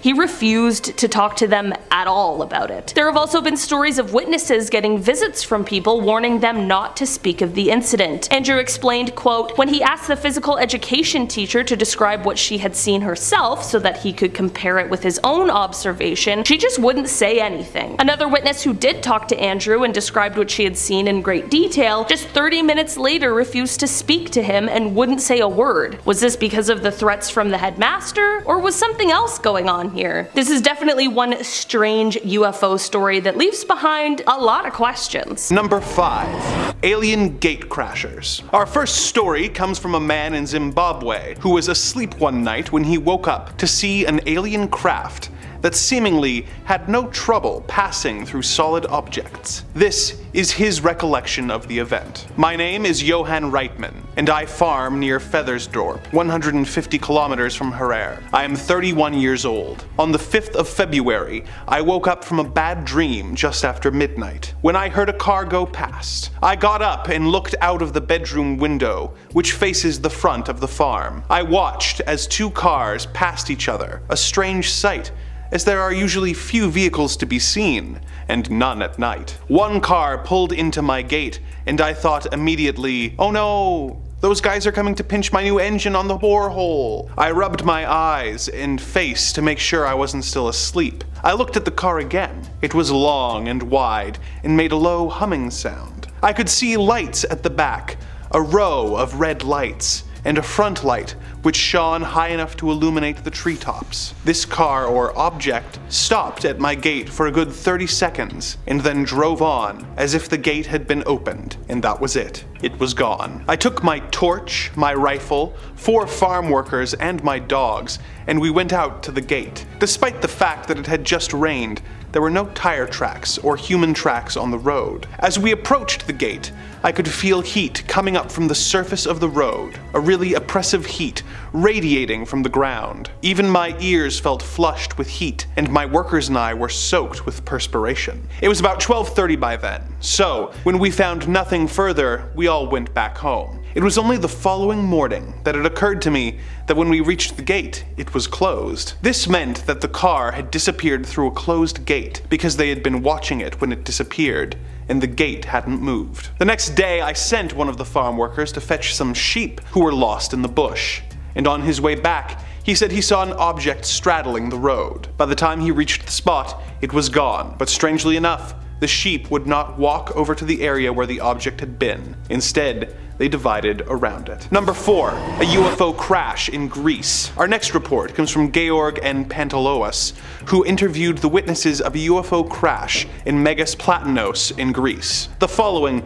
is quoted directly from his report. At 0300 hours that night, shepherds and some villagers observed a small group of 5 to 6 UFOs approaching the area from the north. One of them had an unstable flight and seemed to be having a problem. Strange lights came out of the UFO's fuselage, but without any noise. As an eyewitness, Shepherd Trantos Karatranos told me, suddenly the treble UFO lost altitude and crashed to the ground at a distance of about 500 meters away from him. He didn't hear any noise, but a fire started burning the bushes. Trantos was very afraid to get closer and stayed in his position watching the phenomenon. The rest of the UFOs in this group stopped over the accident spot, and 2 of them landed near the destroyed UFO. In a few minutes, the fire in the bushes was terminated. For the rest of the night till dawn, there was an unusual traffic from the ground to the flying UFOs. Light spots went up and down, probably collecting the pieces of the destroyed UFO and any bodies of the crew. They finished the collection before sunrise, and after that, the rest of the UFOs took off and were lost in the sky. Meanwhile, all the villagers had been awakened and had seen the whole operation. Early in the morning, the villagers went out to the spot where all of this had occurred, and they saw on the ground a burned oval shape in the ground, with a cut pine tree in the center, and very small metallic pieces, and pieces of wires around the tree. Some of the people, like Aragus Alavantes, collected a number of these pieces. One strange thing was that at the edges of the burned oval, the fire stopped, like it had been cut by a knife. Some hours later, a team of Hellenic Air Force personnel came into the area and told the villagers that this was nothing serious. Maybe a Soviet satellite crashed or a plane. They took some pieces of the UFO too and left the area. Argyris sent a piece of the UFO to the Space Research Institute in Brussels. That's the story. If you think that we need more information, we can get more, because I have a very good relationship with the people in the village of Megas Plantos. You see, they don't like to talk a lot about this story, because they are afraid that someone will think they are crazy or something. Number 3, an unexpected police sighting. The next story on our list was related by a Lithuanian police chief, whose officers witnessed strange UFO activity that resulted in him having to make the press rounds to reassure the people of his country. As he put it, "I am chief of police in Vilnius, Lithuania. Recently, I had to appear on the radio to explain that 2 policemen who had reported seeing something extraordinary were known to me to be reliable witnesses and were of sound and honest mind. There has been considerable public anxiety about this matter, arising from what I consider to be media hysteria about their official report. Earlier this year, the entire police force was put on alert. The 2 officers stated that they had observed a round, shining object on the main route at around midnight, 10 kilometers from the capital city, near the village of Nemegis. The object was flashing bright light and hovered 20 to 30 meters above the ground. At the same time,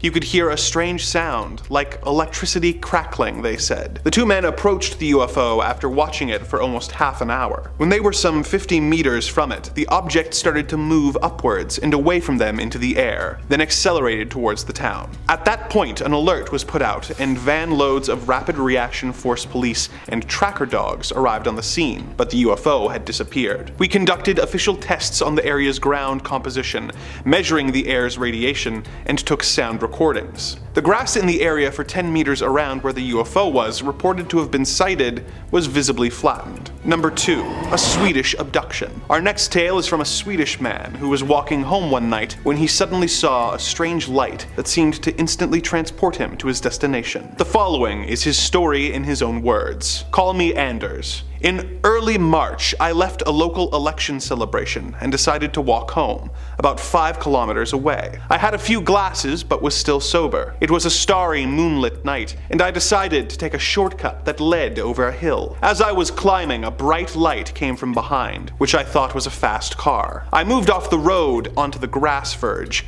and then I realized it was not a car. The light passed right over me, almost touching my head very quick. Then, I found myself immediately outside my home in Lindholmen, ringing the doorbell frantically. When my wife opened the door, she saw that I had a wound in my forehead and my cheek was burnt. The next day, I telephoned the National Defense and was interviewed in detail by 2 investigators. They told me there were other witnesses. A woman cyclist reported seeing a light at the same time I did, and a couple driving nearby saw what they thought was a new water tower with extremely bright lights shining out of its windows. Later, they realized there was no water tower at that spot. I still have a scar on my face to this day. Whenever I touch it, I feel a tingling sensation, and I experience a wonderful feeling of oneness, of unity with the Earth itself. Number 1. A strange sighting in Uruguay. Our final tale of the day comes from a police chief in Uruguay who was out with friends when the sights he saw made him a believer. In his own words, "I am Police Chief Miguel Costa,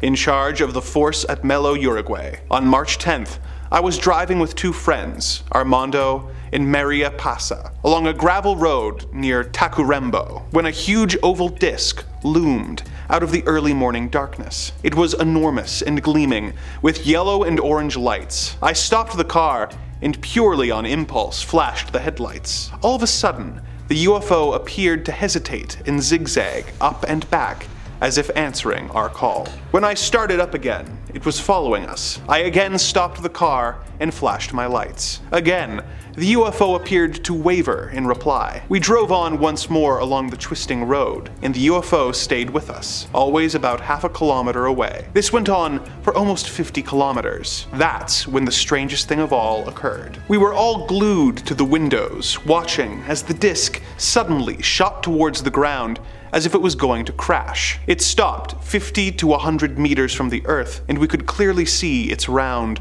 dome-like shape with a large flat plate underneath. There was a slight ring of cloud around the dome. The top was reddish, but the bottom was a brilliant glowing white. Inexplicably, the new position of the UFO made us all uneasy, so we turned around and headed back to Tacuarembó, the nearest town. The blazing lights of the UFO remained at a constant distance behind us. I pulled in under some trees, hoping to evade it. We then observed a second disc traveling some distance behind the first. They never touched, but they seemed to be traveling together. They seemed to maneuver up and down until clouds started to form. Then they passed over the top of the clouds and lit them up like a halo. Then they faded, getting smaller and smaller until they disappeared at dawn. They had been with us for 90 minutes. We were all speechless, as we could not believe what we had witnessed. I myself have never believed in UFOs, but I do know that this incident revealed something rare and inexplicable. Number 5, Bonita Springs, Florida. Our first clip today is going to be coming to us from the UFO subreddit, because really, where else? The UFO subreddit is doing more to get alien content out in the open than any world government is willing to, so if they're not gonna do it, we gotta let the guys online pick up the slack. This clip was posted to us from user Marcus1640, who had this to say. Well, let's roll the clip though first, I think.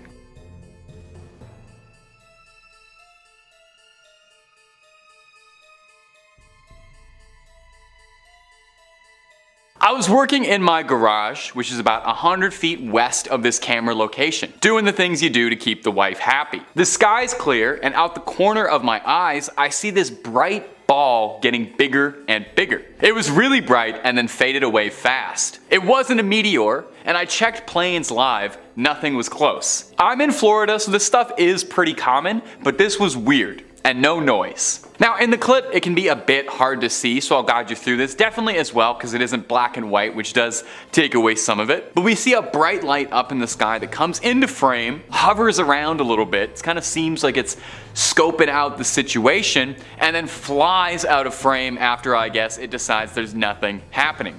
Now OP said that the ball of light when he saw it come into frame was this shining, radiant orange, impressively bright in the night sky.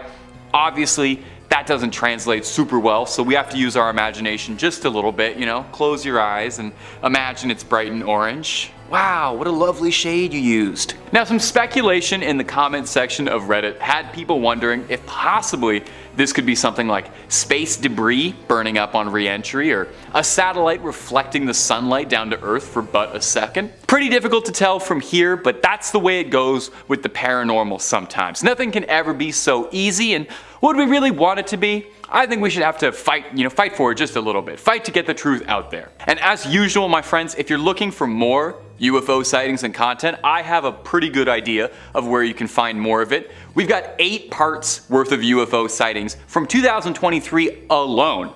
If you haven't clicked on through yet, you gotta catch up. And if UFO videos aren't your jam and you clicked on this out of accident, we've got loads more scary content for you, ranging from the macabre and mysterious to the outright horrific and hard to believe. Click on through and find something to scream at, and subscribe and help us out. Mean a lot from Old Tay. Number 4, the Netherlands. Our next sighting is going to come to us from the Netherlands. Seems even aliens can't resist hitting up Amsterdam. Let's roll the clip first to get your eyes on it, and then we're going to take a quick listen to the description posted by its witness, who's remained anonymous. Just before 6 p.m. in front of the cinema in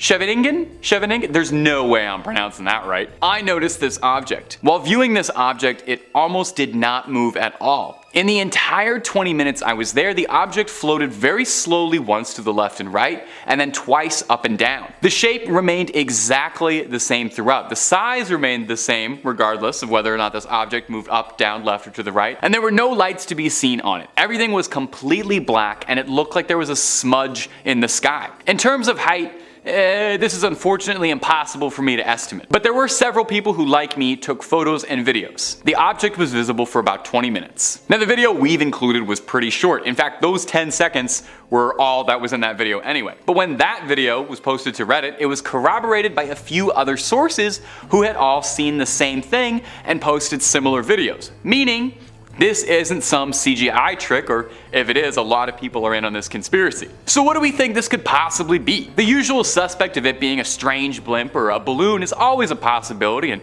I've seen enough of these videos now that I'm always instantly like, this is probably just a balloon, isn't it? But it's still very, very weird. So let me know down below what you think. I love hearing from you guys about what you think on all this. Number 3, Phoenix, Arizona. This next clip was first posted to TikTok, but since being posted there has been making the rounds across the web since it's got UAP enthusiasts like yours truly peering their eyes open and gluing them to the screen. Let's take a look and you all tell me what you think, okay?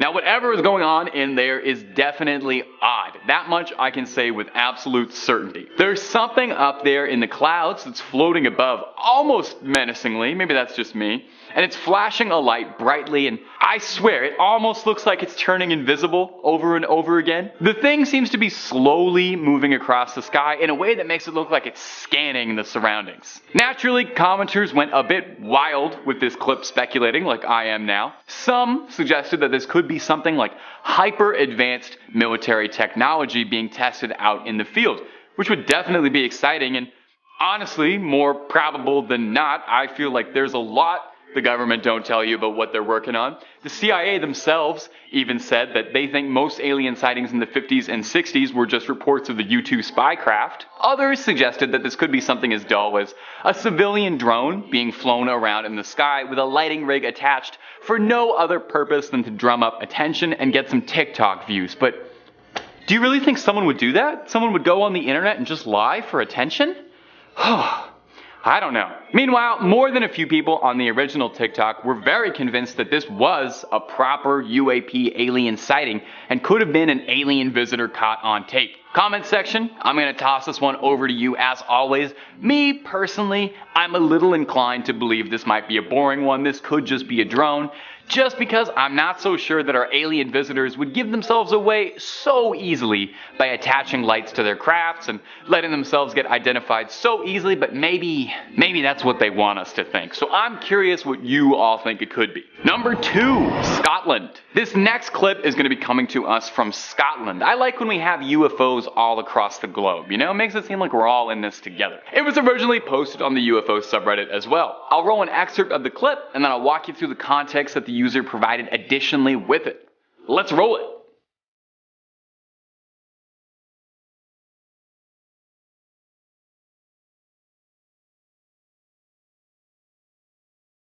Okay, pretty cool stuff, right? So the user posted, there are 2 objects in the sky moving at a steady speed. They were not massive. I reckon about the size of a Jeep, maybe twice that size at most. Twice the size of a Jeep is pretty big, I think. Definitely smaller than a plane, but a lot bigger than drones. They had no lights, no wings, no windows, and no propellers. They also made no noise. These objects look much bigger in real life than they did in the video. On film, they appear to be black, but in real life, I would say they had a color similar to a cloud.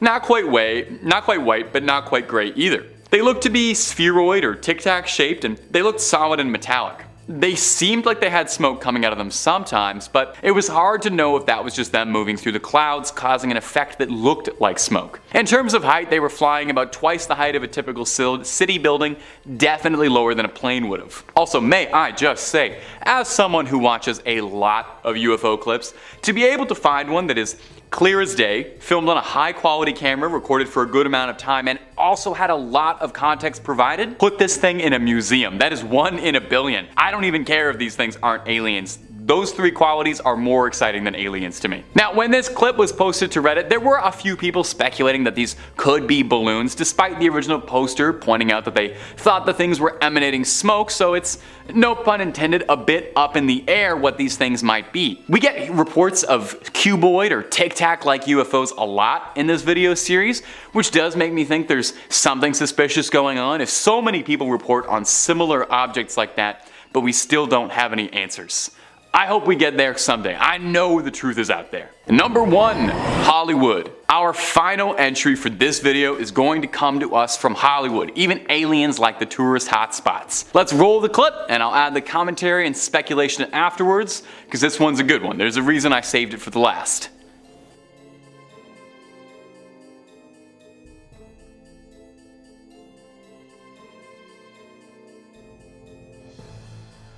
Now, the original poster and uploader stated, "We noticed this huge object in the sky just sitting there by the Hard Rock Casino in Hollywood, Florida." Whoa, whoa, whoa, whoa, stop the track, stop the video. Are there 2 Hollywoods? I'm a Canadian, so I don't know these things. Is Florida in LA? You guys have to fix that for me. Okay, moving back. Anyway, the object blurred itself out when we started recording it. It was huge. It didn't do much, but it just sort of sat there and blurred itself out. I have tried to Google to find out what it was, but I'm coming up with nothing. It was my husband, my 2 kids, and I who witnessed this together. Now, I gotta admit, this is one of the most compelling bits of UFO evidence I have seen in a minute. Not to throw the other 4 clips under the bus, they're all very lovely in their own way, and I hold them all in my heart dearly, but this one, oh baby, this is the golden ticket. I'm sure there might be a reasonable explanation for it, but on first glance, this thing looks like the definitive flying saucer. Like if you close your eyes and imagine a flying saucer, you start imagining this. It even looks like if you're watching this thing with eagle eyes that the saucer at one point cloaks, and the original poster mentions that it was blurring itself out when they started recording. Very interesting to me. That would explain a lot over the years if aliens have been specifically constructing their crafts to blur them out from being recorded by cell phones. I mean, imagine aliens keep coming to Earth just for like vacation, and they're getting so annoyed that they're trying to just have some fun, be tourists, and people cannot stop taking photos of them, so they're blurring out their crafts. So what do we think, my ghouls and goblins? Is this recording simply too good to be true? Is this movie magic and CGI up there? You do have to wonder why this footage didn't set the internet ablaze, because that looks about as flying saucery as anything could possibly get. Of course, maybe the men in black and the higher ups are trying to scrub this clip from the internet and don't want you to see, and maybe I just got the whole channel in trouble. Number 5, Kansas City. Our first video today is going to be this clip posted to Reddit from user "Oh wow, much fun you guys," which coincidentally is exactly how I feel making these videos for you. It was appropriately titled "Weird Flying Object on Security," which is very good. I like when a title doesn't leave room for guesswork. Let's roll the clip.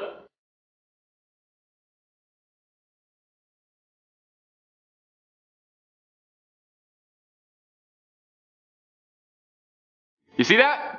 It's pretty impossible not to. We'll roll it again just in case you didn't. You can see what looks like an alien mothership sneaking into the frame. Now, if you saw that and your jaw's open and you're looking for a little bit of context, our dear original poster provided some. There was no sound at all, and it was cold, so no bugs were making noise either. It wasn't as high as a plane would have been. My next thought was that it was drones, but this would have to have been very elaborate because there was 50 to 100 objects and there were no lights. These objects were solid gray with a matte finish, and they didn't seem shiny at all. The best way I can describe what I saw was about 50 to 100 gray square objects that were moving in a grid-like fashion, like silky fabric. The way they moved was similar to Aurora Borealis, centralized entirely within this doorstep. My wife and I were so dumbfounded by it all, we would have thought we were insane until we saw this thread. So what do you think, my noble viewers? Is our fair cameraman insane in the membrane, or are the rest of us insane for not seeing the truth? Hey, you let us know down below in that sweet comment box. And if you're looking for more stories about UFO sightings, I have a pretty good feeling I can know where you can find 7 more parts worth of it. And if space stuff isn't your jam, why don't you click on through,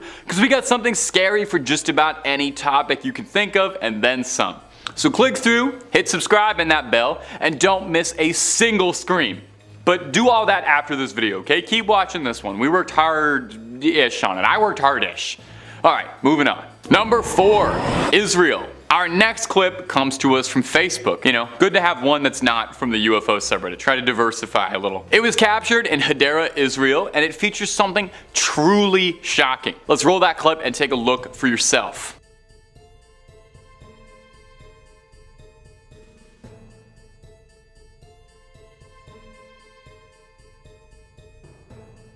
You see it? It was kind of hard not to. Up in the sky, we could see something that does not look like it came from this world, even remotely. Looking like some beam of energy floating across the night sky.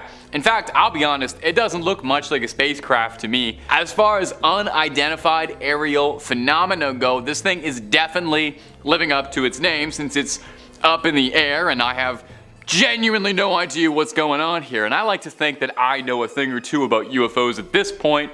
I've watched 35 hours worth of clips of them. Some commenters on the clip suggested that maybe this intense pattern of lights could be something on a building, like a neon advertisement for like a casino or something, which I suppose could make sense, but I don't know many billboards that advertise with crazy cool patterns like this. Looks more like a flux capacitor than anything else. I don't really think it's an alien ship either though. I gotta be honest, I really have no idea what this is, totally stumped. Could this be a sign of another life, something more powerful than we could possibly understand manifesting itself in the sky? You know, is this a thunder god kind of deal? Is there a simple explanation for what's causing all of this? Is it just CGI? You let me know what you think about this one sincerely while I keep studying this clip over and over again, just hopelessly confused, hoping desperately to get a new piece of information here. Number 3, Montreal. Our next video comes to us from a truck driver from Montreal, which is maybe why I'm including this video out of a sense of some national pride. The clip was posted to Reddit really without much context. The only thing provided is that our sweet driver swears that whatever it was they saw, they were absolutely certain it's not a kite or a balloon, which was going to be my first 2 guesses, so cross them off. Let's roll the clip and see if you agree.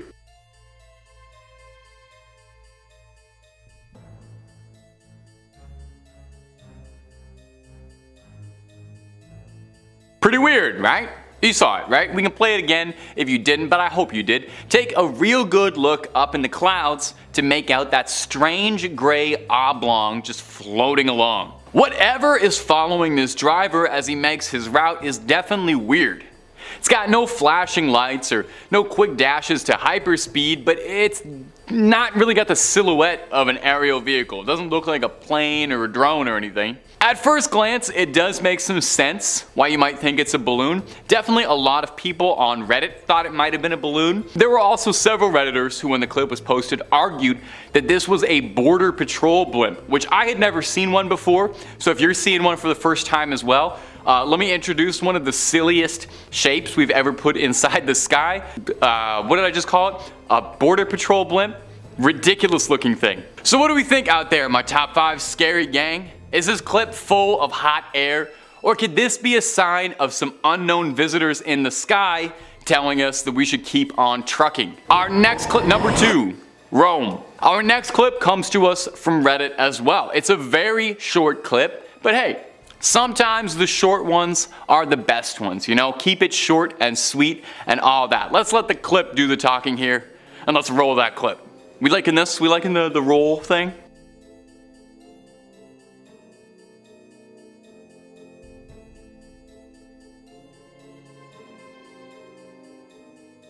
Did you see it? Of course you did. I don't even know why I'm asking. This one is clear as day. There's nothing else in the sky except for the flashing alien lights that are distracting your eyes from looking at anything else. These lights are definitely intimidating, you know? It kind of looks like the Predator is out there watching and hunting this train. Those little like laser sight things look exactly like the laser sights on his little shoulder cannon. Now what I think is interesting is we've seen a couple of these sightings like these on this specific series. Go back and watch the other old 7, which is making me wonder if there's an explanation somewhere out to be found for these triangular patterns of flashing lights to explain why they keep coming up with such regularity. Drones are what comes to mind as always, and it's usually what comment sections seem to think, because we can make drones do pretty impressive things. If you ever see those displays of like drones making pictures in the night sky, it's possible. But the set of lights don't seem to be moving too much, or at least the train is going significantly faster than they are, which does make me wonder if maybe these lights are stationary, perchance. If these could be lights from the top of a building, maybe off a radio tower or something. Or could these be 3 perfectly coordinated alien scouts watching from up above? Now, some detractors and skeptics suggested that it could be as simple as a trick of the light, or something reflecting in a strange way. Although if you're like me, and you watch the video about 100 times, like I do every time I make one of these things, you'll see it pass extremely briefly behind a signpost, like a single second. Meaning whatever this thing is, it's way off in the background. So what do we think? Could this have been a close encounter of the third kind, or is this train of thought just hopeless? Puns for all my scholars out there, you'll get that on the car ride home. And number 1, Ontario. Hey, what a lovely coincidence, because this clip is also a series of mysterious orange flashing lights moving in a triangular fashion. I told you these are a recognized phenomena, nobody believes me. Anyway, let's let the clip do more of the talking. Roll that clip.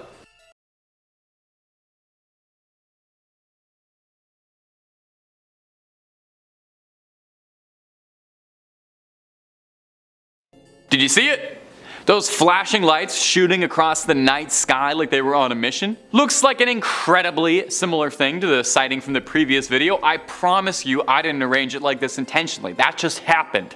Movie magic. I did some digging between now and the last point I just spoke about, and in the last 30 seconds I've come to understand there's a popular conspiracy theory regarding a secret alleged Black Ops stealth aircraft called the Manta Ray TR-3, a hypothetical triangular aircraft that some UAP enthusiasts believe to be tied to several reportings of triangular UFOs like the one you saw in these last 2 videos. Now it would make sense, and it's definitely something I want to be cognizant about when I'm making UAP content, is probably, if we're being honest, more likely, if anything, strange stuff we see up in the sky could be advanced government technology more than it would be little gray men passing through the clouds.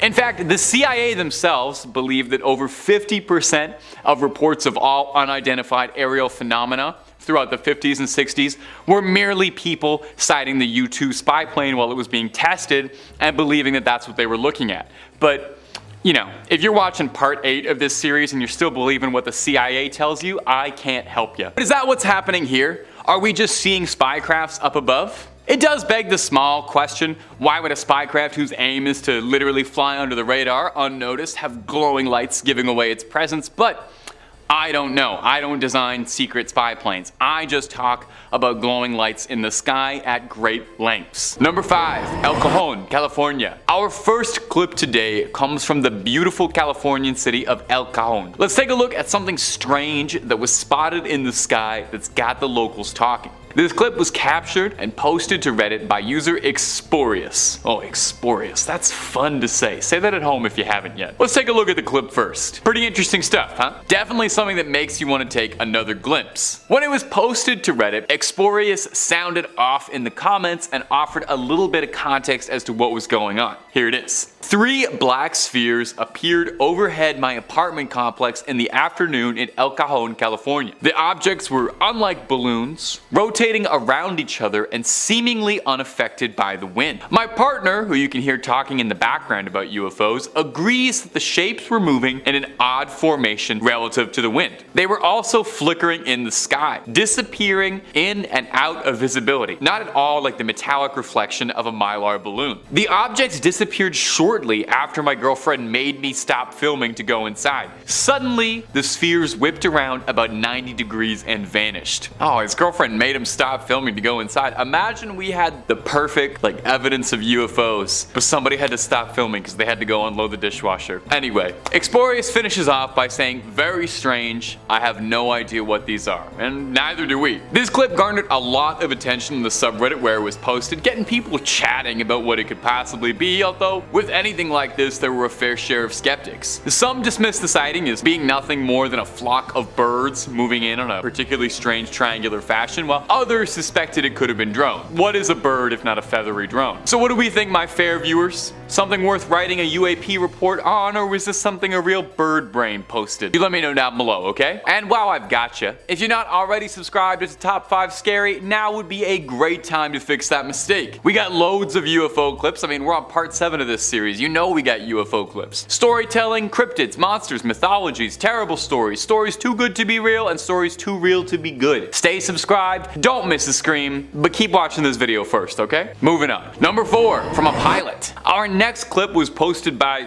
the History Channel, of all places. I guess technically if a UFO did appear to us, that would be a pretty big part of history, right? Still, it's funny to me that that's where I'm getting my UFO clips these days. This clip isn't some blurry footage shot from somebody staring right up at the sun. Instead, we have a front row seat from a B-320 pilot's cockpit as a pilot over a commercial flight in Colombia saw something truly bizarre that they couldn't explain. Why don't you take a look at this cuboid UAP that looks out of this world. Let's roll the clip. A metallic looking object that's got a bizarre shape, almost looking like somebody's rolling a giant D20 through the sky, comes hurtling into frame. When you slow it down, it does look a lot like a flying cube, so if you were worried about the Borg coming to assimilate us, this might just be that proof confirming that. Now, in the excerpt from the History Channel clip, they theorized that what this could be a probe or a drone of some type for an alien civilization sending out a first wave of scouts before the rest of the party gets here, and this strange object could be one of those drones, trying to sneak on by but being caught on camera. Now, not everyone is as convinced as our friends of the History Channel. More than a few viewers have thought that what that could have been caught in the sky here is nothing more than a balloon, and some strange angles are making it look a lot more alien and cuboid than it really is. So what do we think? Scouts from another civilization coming in to suss out the situation? Or is this clip posted by people who are just full of hot air? I'm getting punny today. Number 3, Arizona. Our next sighting comes to us again from our favorite friend for strange clips of flying objects. You know it and I know it. It's the UFO subreddit. Seeing as how we're on part 7, I think I owe the moderators and users of the UFO subreddit a top 5 Congressional Medal of Honor. There you go. Anyway, this next clip posted by user Giancarlo the Great showcases a UAP caught on camera in Phoenix, Arizona that's got everybody sounding off. Let's roll the clip and see if you can stay silent watching this. Now, it's hard not to see what the original poster was talking about because I'm pretty sure you saw the flashing lights floating eerily in the sky like a beacon. What's kind of funny is that the same day, from the same location, Phoenix, Arizona, another user on Reddit unintentionally recorded another angle of the exact same sighting, or at the very least the same object on a similar trajectory. And in that clip, we can see it pulsating a bit. It looks a little more circular from here. In fact, several commenters across both of these videos commented that they all saw this in Phoenix. So, it's possible that this sighting is bigger than we think, or that there's just not much going on in Phoenix, Arizona. No offense, I've never been, I'm sure it's lovely. I'm not sure which is more likely or which scares me more. Now, I've got to admit, this one's got me raising my eyebrows just a little bit because I can't quite figure it out just yet. Some users on Reddit suggested that they thought what this could be is something being dragged in the sky, with some users suggesting that it looked like something was tethered and this could be a custom drone or a nighttime kite, which, side note, was not something I knew anyone did, but I've since learned is kind of a hobby. I'm now wondering how many years of UFO footage has all just been kites with like LED straps attached to the back of them, because I'm starting to suspect it was most of them. So what do we think? Aliens? Kites?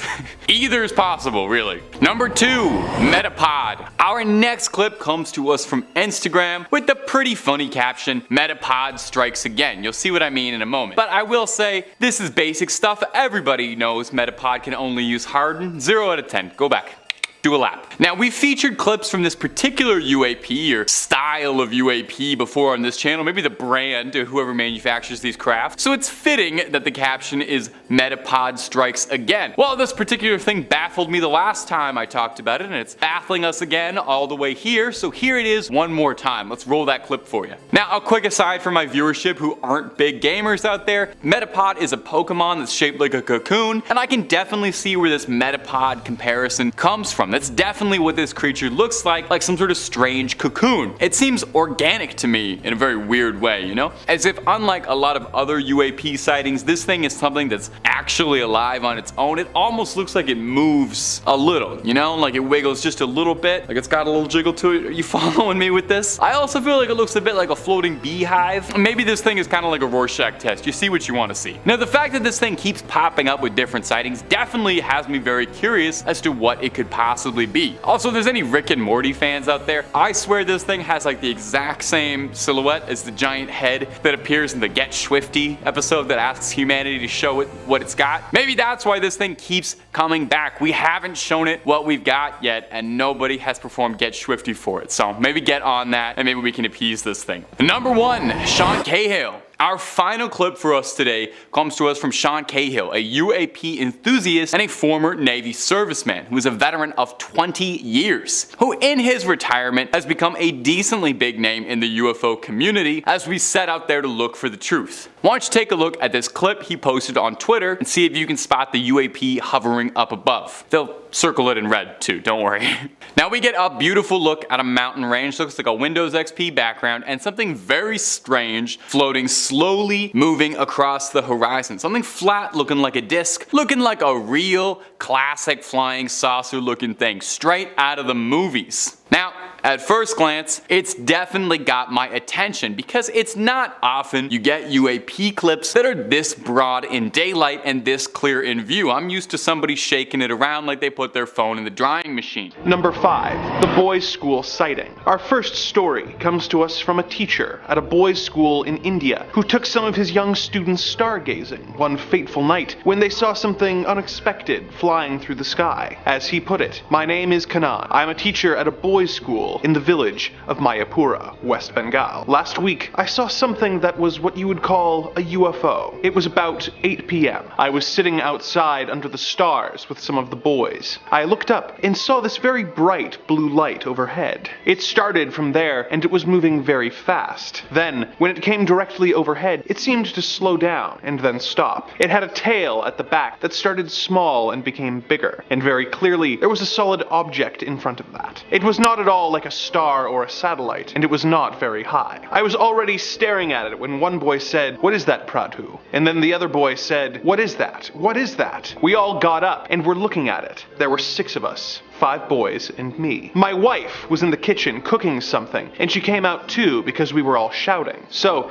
it was at maybe 1.5 palm trees height from the roof of our hut, which is not very high. It was less than 5 stories above us. We saw it very clearly. Most of them were concentrating on the light. I looked in the front and saw that it was a clear object. It was not a star, and it was not far away. It was right there. And it was also, like, moving around itself, but very slowly. Then it moved slowly away towards the river, where it suddenly picked up speed and disappeared. It was like somebody who slows down to look at something. It was very, very interesting, and the boys kept asking about it. Boys ask all sorts of questions. It was an abnormal thing, and we were completely helpless just looking at it. Did this teacher and his students really witness an alien craft? Or is there some other less interstellar explanation for this strange experience? What do you think? Number 4, the factory observer. Next up, we have a tale from Brazil, where workers at a water treatment station witnessed a UFO of a truly massive scale. This is their story. The other night, I, Roberto Rabello, saw a huge UFO over the city of Cubateo, St. Paulo. When I arrived at my job at the ETA water treatment station, there were 3 other fellows watching the phenomenon. It was 12:58 a.m., dawn, and I looked to the north, and there was a UFO at low altitude. One of the technicians said that it must be a short circuit in a near-energy tower. Then, we ascended the tower and realized that the thing we were seeing was not ordinary. The UFO was higher than the energy tower. It had a red light on top and 3 other red lights below, in a triangular shape. The lights did not blink. Seconds later, between the red lights, a lot of flashes. Hundreds of white flashes. Then, all disappeared suddenly. I estimated that the UFO was bigger than a soccer field.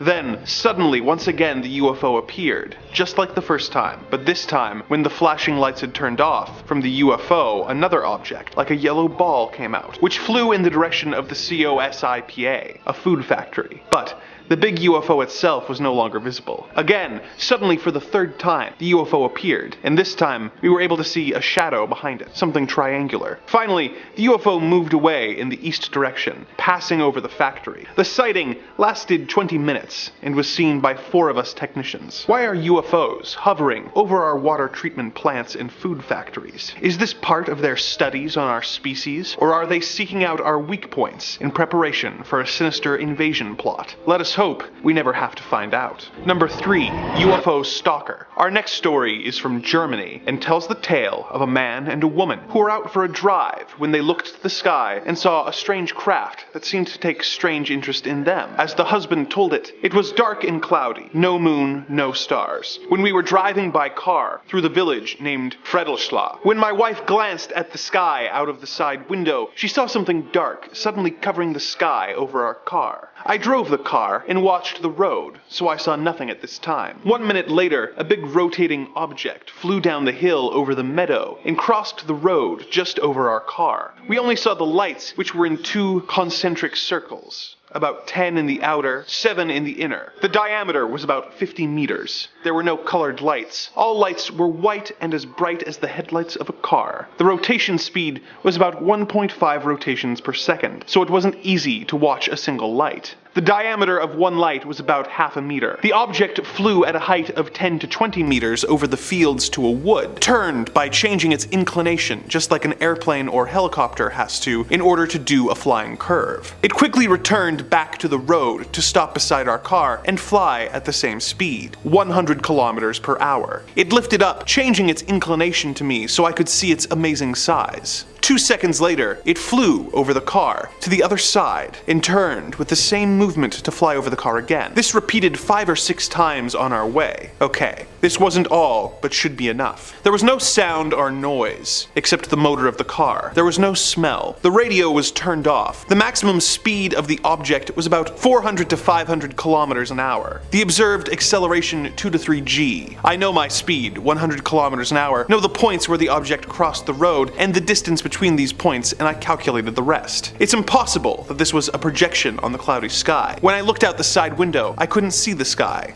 only the hill. Why do alien craft seem to take such a consistent interest in common drivers, no different from any others on the road? What are they hoping to learn about our species, and how close are they to figuring it out? Number 2, the Chinese air chase. Our next story comes from a Chinese air base commander whose subordinates had an aerial encounter with a UFO that evaded and toyed with them until the jet pilots got frustrated and aggressive with the extraterrestrial craft. In the words of the colonel himself, "I am Colonel Lee, commander of the air base in Changzhou, where the military flight training academy is located. One day, 4 radar stations reported the presence of an unidentified hovering over the academy. After ascertaining that the intruder was not a military or civilian flight, I ordered 6 jet fighters to take off and intercept the UFO. At least 140 people on the ground saw the object. To observers at the base, the UFO first appeared to be a small pointed star, and then grew larger and larger, perhaps as it descended to a lower altitude. Witnesses described an object with a mushroom-shaped dome on top and a flat bottom, covered with bright, constantly rotating lights. The crew of the interceptors consisted of a pilot and a radar officer. The 2 officers reported that the object clearly resembled resembled descriptions they had seen in foreign science fiction films. When they got within 4,000 meters of the UFO over King County, it abruptly shot upwards, easily evading subsequent attempts to get closer. The flight crew reported that it appeared to be toying with the plane by repeatedly outdistancing it and then reappearing right over it. The pilot requested permission to fire on the UFO with the plane's automatic 20mm cannon. I denied this permission to shoot and told him to continue to pursue and observe the object. The pilot broke off pursuit at an altitude of 12,000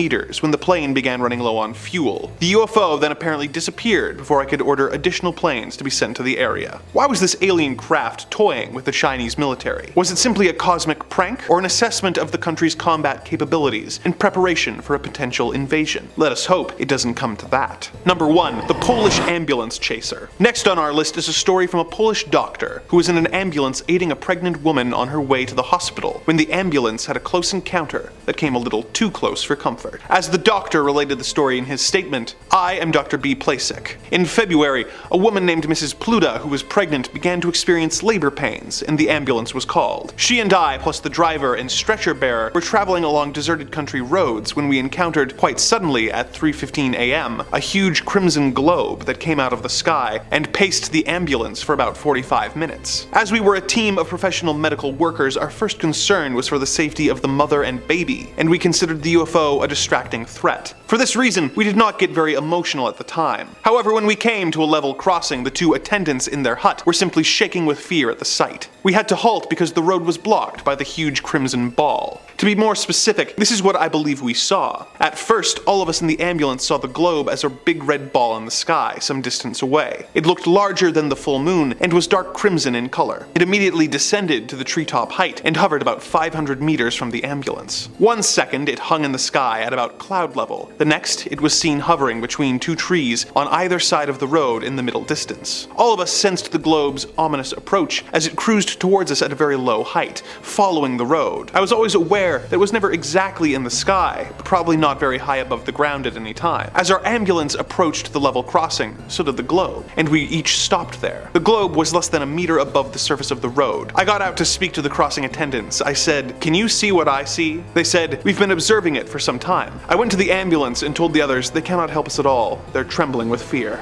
At that point, Mrs. Pluta's labor contractions became more frequent, and we felt it was urgent to get to the hospital immediately. Since our path was blocked, I decided to call the police. I reported that there was an obstacle in the way and asked them to come immediately. What kind of obstacle, they asked. A UFO, I replied. It was now 4:10 a.m., and all we could do was stay there and stare at the UFO. We had plenty of time to observe it in detail. Its surface displayed curved bands and stripes with a multitude of black lines traversing up and down in irregular patterns. These clear-cut markings reminded me of veins inside the human body. The ambulance driver said they looked to him like a huge net. As we watched, parts of the surface changed color. There appeared to be orange-yellow patches on the deep crimson background. Then, the globe dropped to only about 10 centimeters above the road, constantly changing colors, pulsating, but always with dull, muted tones. Suddenly, it gave off a strong white light that was so bright it reflected on the surface of the road. Out of sheer exasperation, our driver flashed his headlights at it twice. Immediately, inexplicably, it simply vanished. It was 4:15 a.m. At 6:10 a.m., Mrs. Pluta gave birth to a daughter in the hospital. A careful examination of the whole area in daylight revealed nothing. Why was this strange glowing orb showing such an interest in the ambulance? Was it simply the bright flashing lights on the ambulance roof that caught its attention? Or were they aware of the pregnant woman inside and wanted to learn more about how humans are born? We will never know for sure. Number 5. Let's start off with a bang and get a good one for you right off the bat. I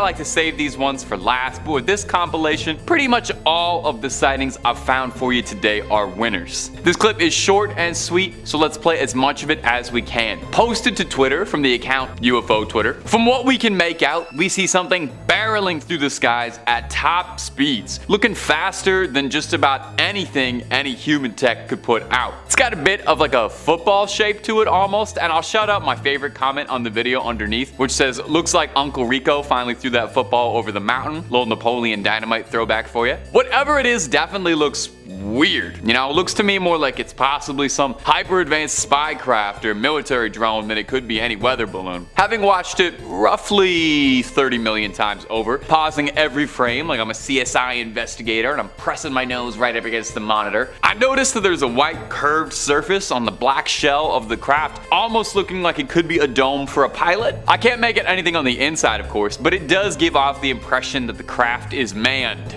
or aliened. I don't know what the correct verbiage is here. Something else I noticed in my freeze frame play-by-play of the video is that it almost looks as if the craft has some sort of writing on the back of it. You know, if it was just CGI, I doubt that someone would go to that length just to fool some folks on Twitter, but hey, never doubt the power of boredom and access to video editing software. So, folks back at home, what do we think about this one? Spy plane, some new advanced military technology, your run-of-the-mill balloon, or just some very, very convincing computer handiwork? And if you're looking for more UFO clips to squint at, well, Top 5 Scary has all of that and then some. Just in this one series of videos alone, I've collected 20 clips of UFOs, all from this year, that you should check out. And again, that's just this series alone. If this is your first time coming on in, welcome. You'll see we've got videos on cursed objects, ghosts, paranormal activities, cryptids, and honestly a whole lot more. Just about everything scary under the sun. There's a world of scares out there, so subscribe, stay scared, but check that out after this video, okay? We worked really hard on this one. Number 4, Bondi Beach. Our next video comes to us from the land down under, so you might need to flip your phone or your monitor, your tablet or whatever upside down to get a good look at the UFO. Maybe that'll help. See if that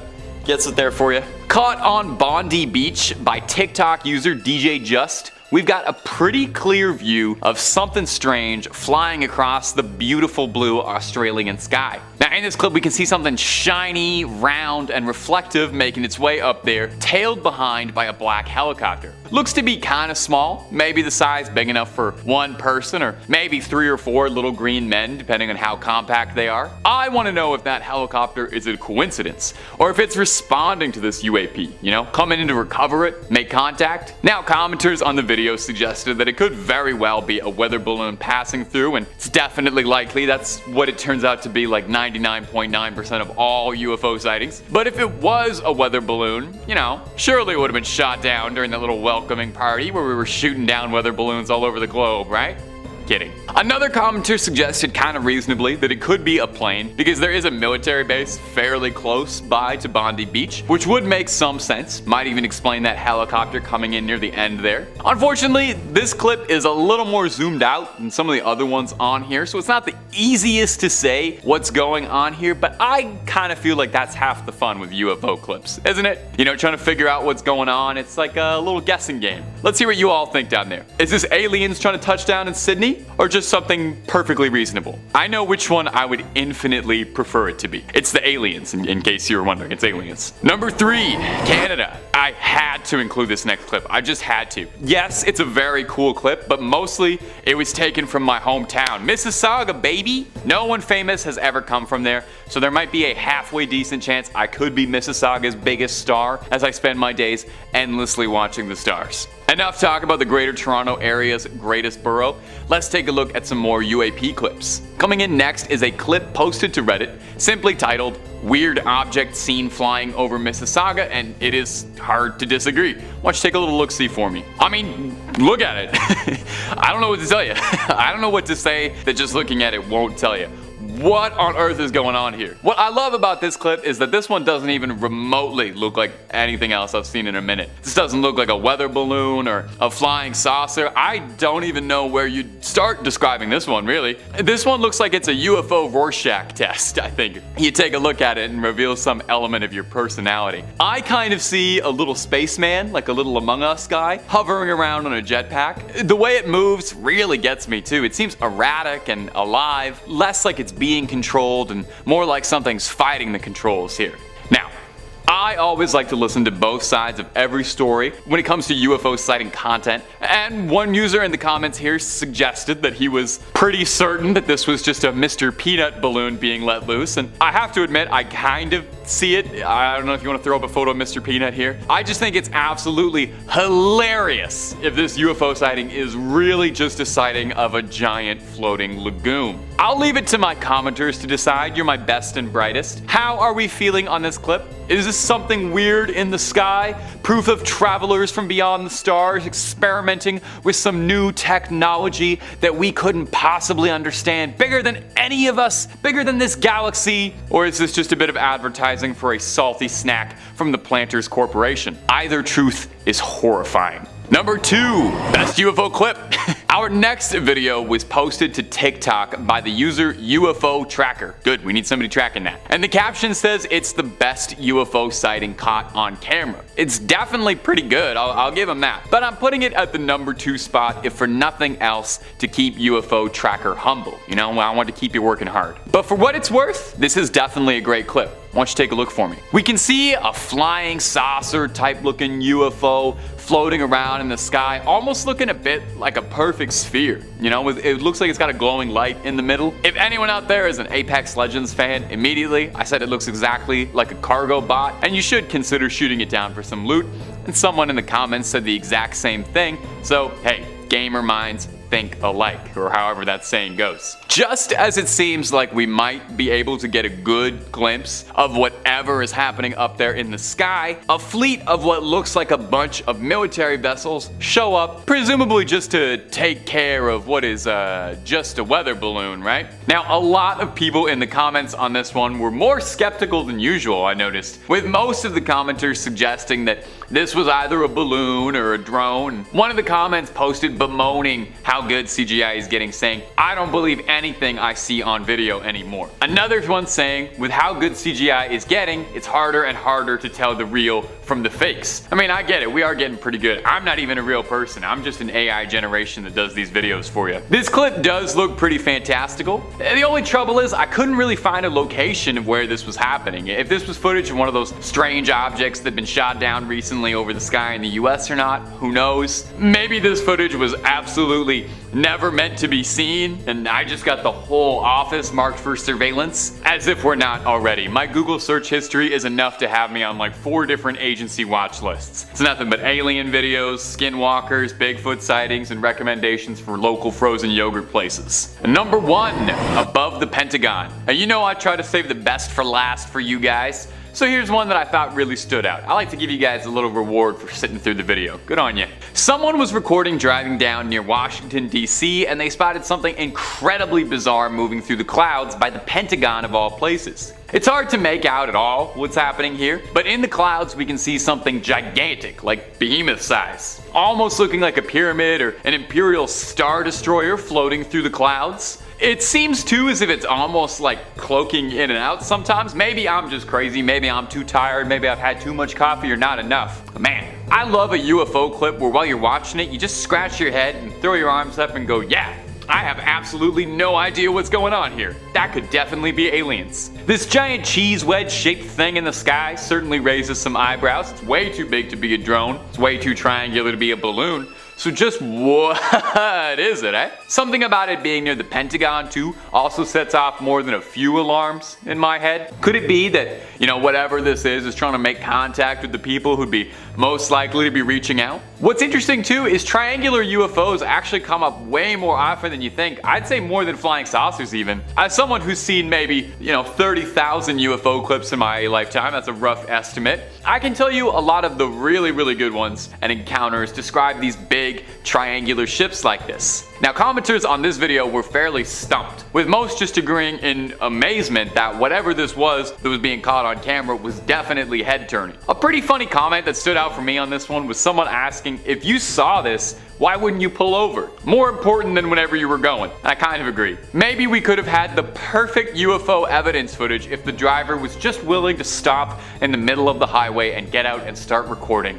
Some people are so inconsiderate. Number 5, Japan sighting. Our first sighting comes to us from Japan, where a man looked out his window one day in time to see an amazing sight, only for it to disappear before he could get his family to look at it. The following is his story as he he related it. My name is Tatsumi Tanaka. I am 42 years old and the owner of a beauty parlor in Inaka City, Gunma Prefecture. Last Sunday, I saw a UFO, and it was the first time such a shocking matter happened to me. I never believed that I would have such an experience, but surprisingly, it happened to me. I was on the second floor of my house and casually looking out the east window when I caught sight of a white object, rather big, the shape impossible to describe, rising softly and perpendicularly from the surface of the ground. We see Mount Akagi in the northeast direction, and it was in this direction that the UFO rose, but I could not tell how far away it was. It was about 10 o'clock in the morning. I wondered what it was. I thought at first sight it must be an airship or a balloon. I strained my eyes to see better, but could not understand what it was. After rising straight up, it stayed for a while at a constant height and seemed to become blurred outside. It then turned into the oval shape that is familiar to us from TV or magazines. It was the same object, but not the same shape as before, but the outline was not clear. Soon after, it moved to the right at fast speed. It looked like a low-altitude flight, but it all happened so quickly, and then it just disappeared into the cloudless blue sky. I was so shocked,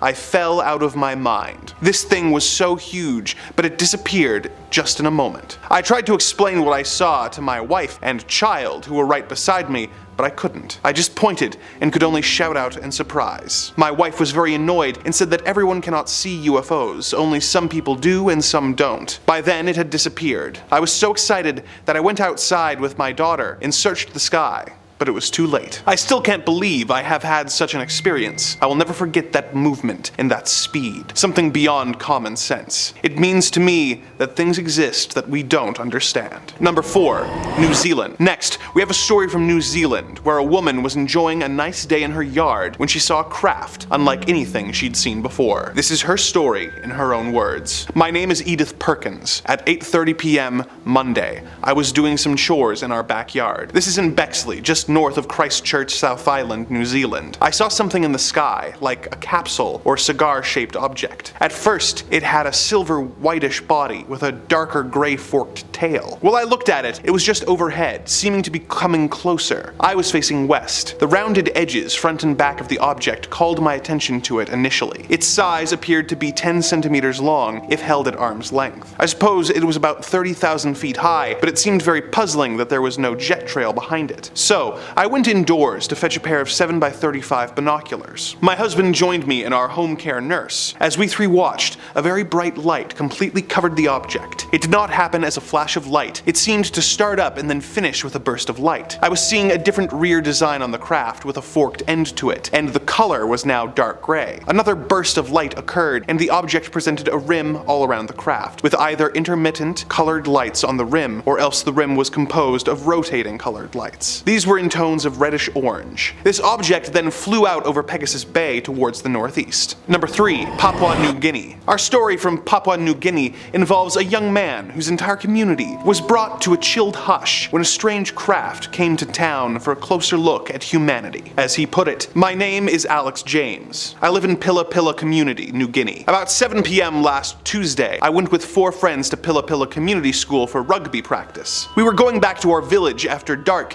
when we saw some bright lights approaching. There were a lot of people about, some coming back from bathing, and others sitting around eating their dinners. When they saw the light, they all ran inside and locked their doors, except for a few of us who just stood and stared. As the UFO approached us, we heard no sound. The streetlights all dimmed just like a torch when the batteries are failing. It hovered over the coconut palms and looked huge. It was oblong in shape. It passed slowly overhead. My friends and I were almost frozen as we watched it. We felt as though we could not move or speak, because we were so shocked by the sight. The bottom of the UFO was oblong-shaped, with very bright lights all around the edges. At the top was a pyramid-like shape, with lights around it also. Just bright white. No colors. It was huge and took over 30 minutes to pass by. We checked the time. When it was hovering over us, it seemed to be as bright as day. The whole place was lit up like bright daylight. That's how bright its lights were. Then the object just disappeared in the direction of the mountains near Vuvu. Number 2, Zimbabwe sighting. Our next tale comes to us from a journalist named Cynthia Hind, who interviewed a teenager named Lloyd, who witnessed not only a strange craft, but alien life forms when he was awoken late one night. The following is quoted directly from her report. At between 1 and 1:30, he woke up, and because he knew it would be quiet at that hour, he decided to do some studying for his exams. Whilst thus engaged,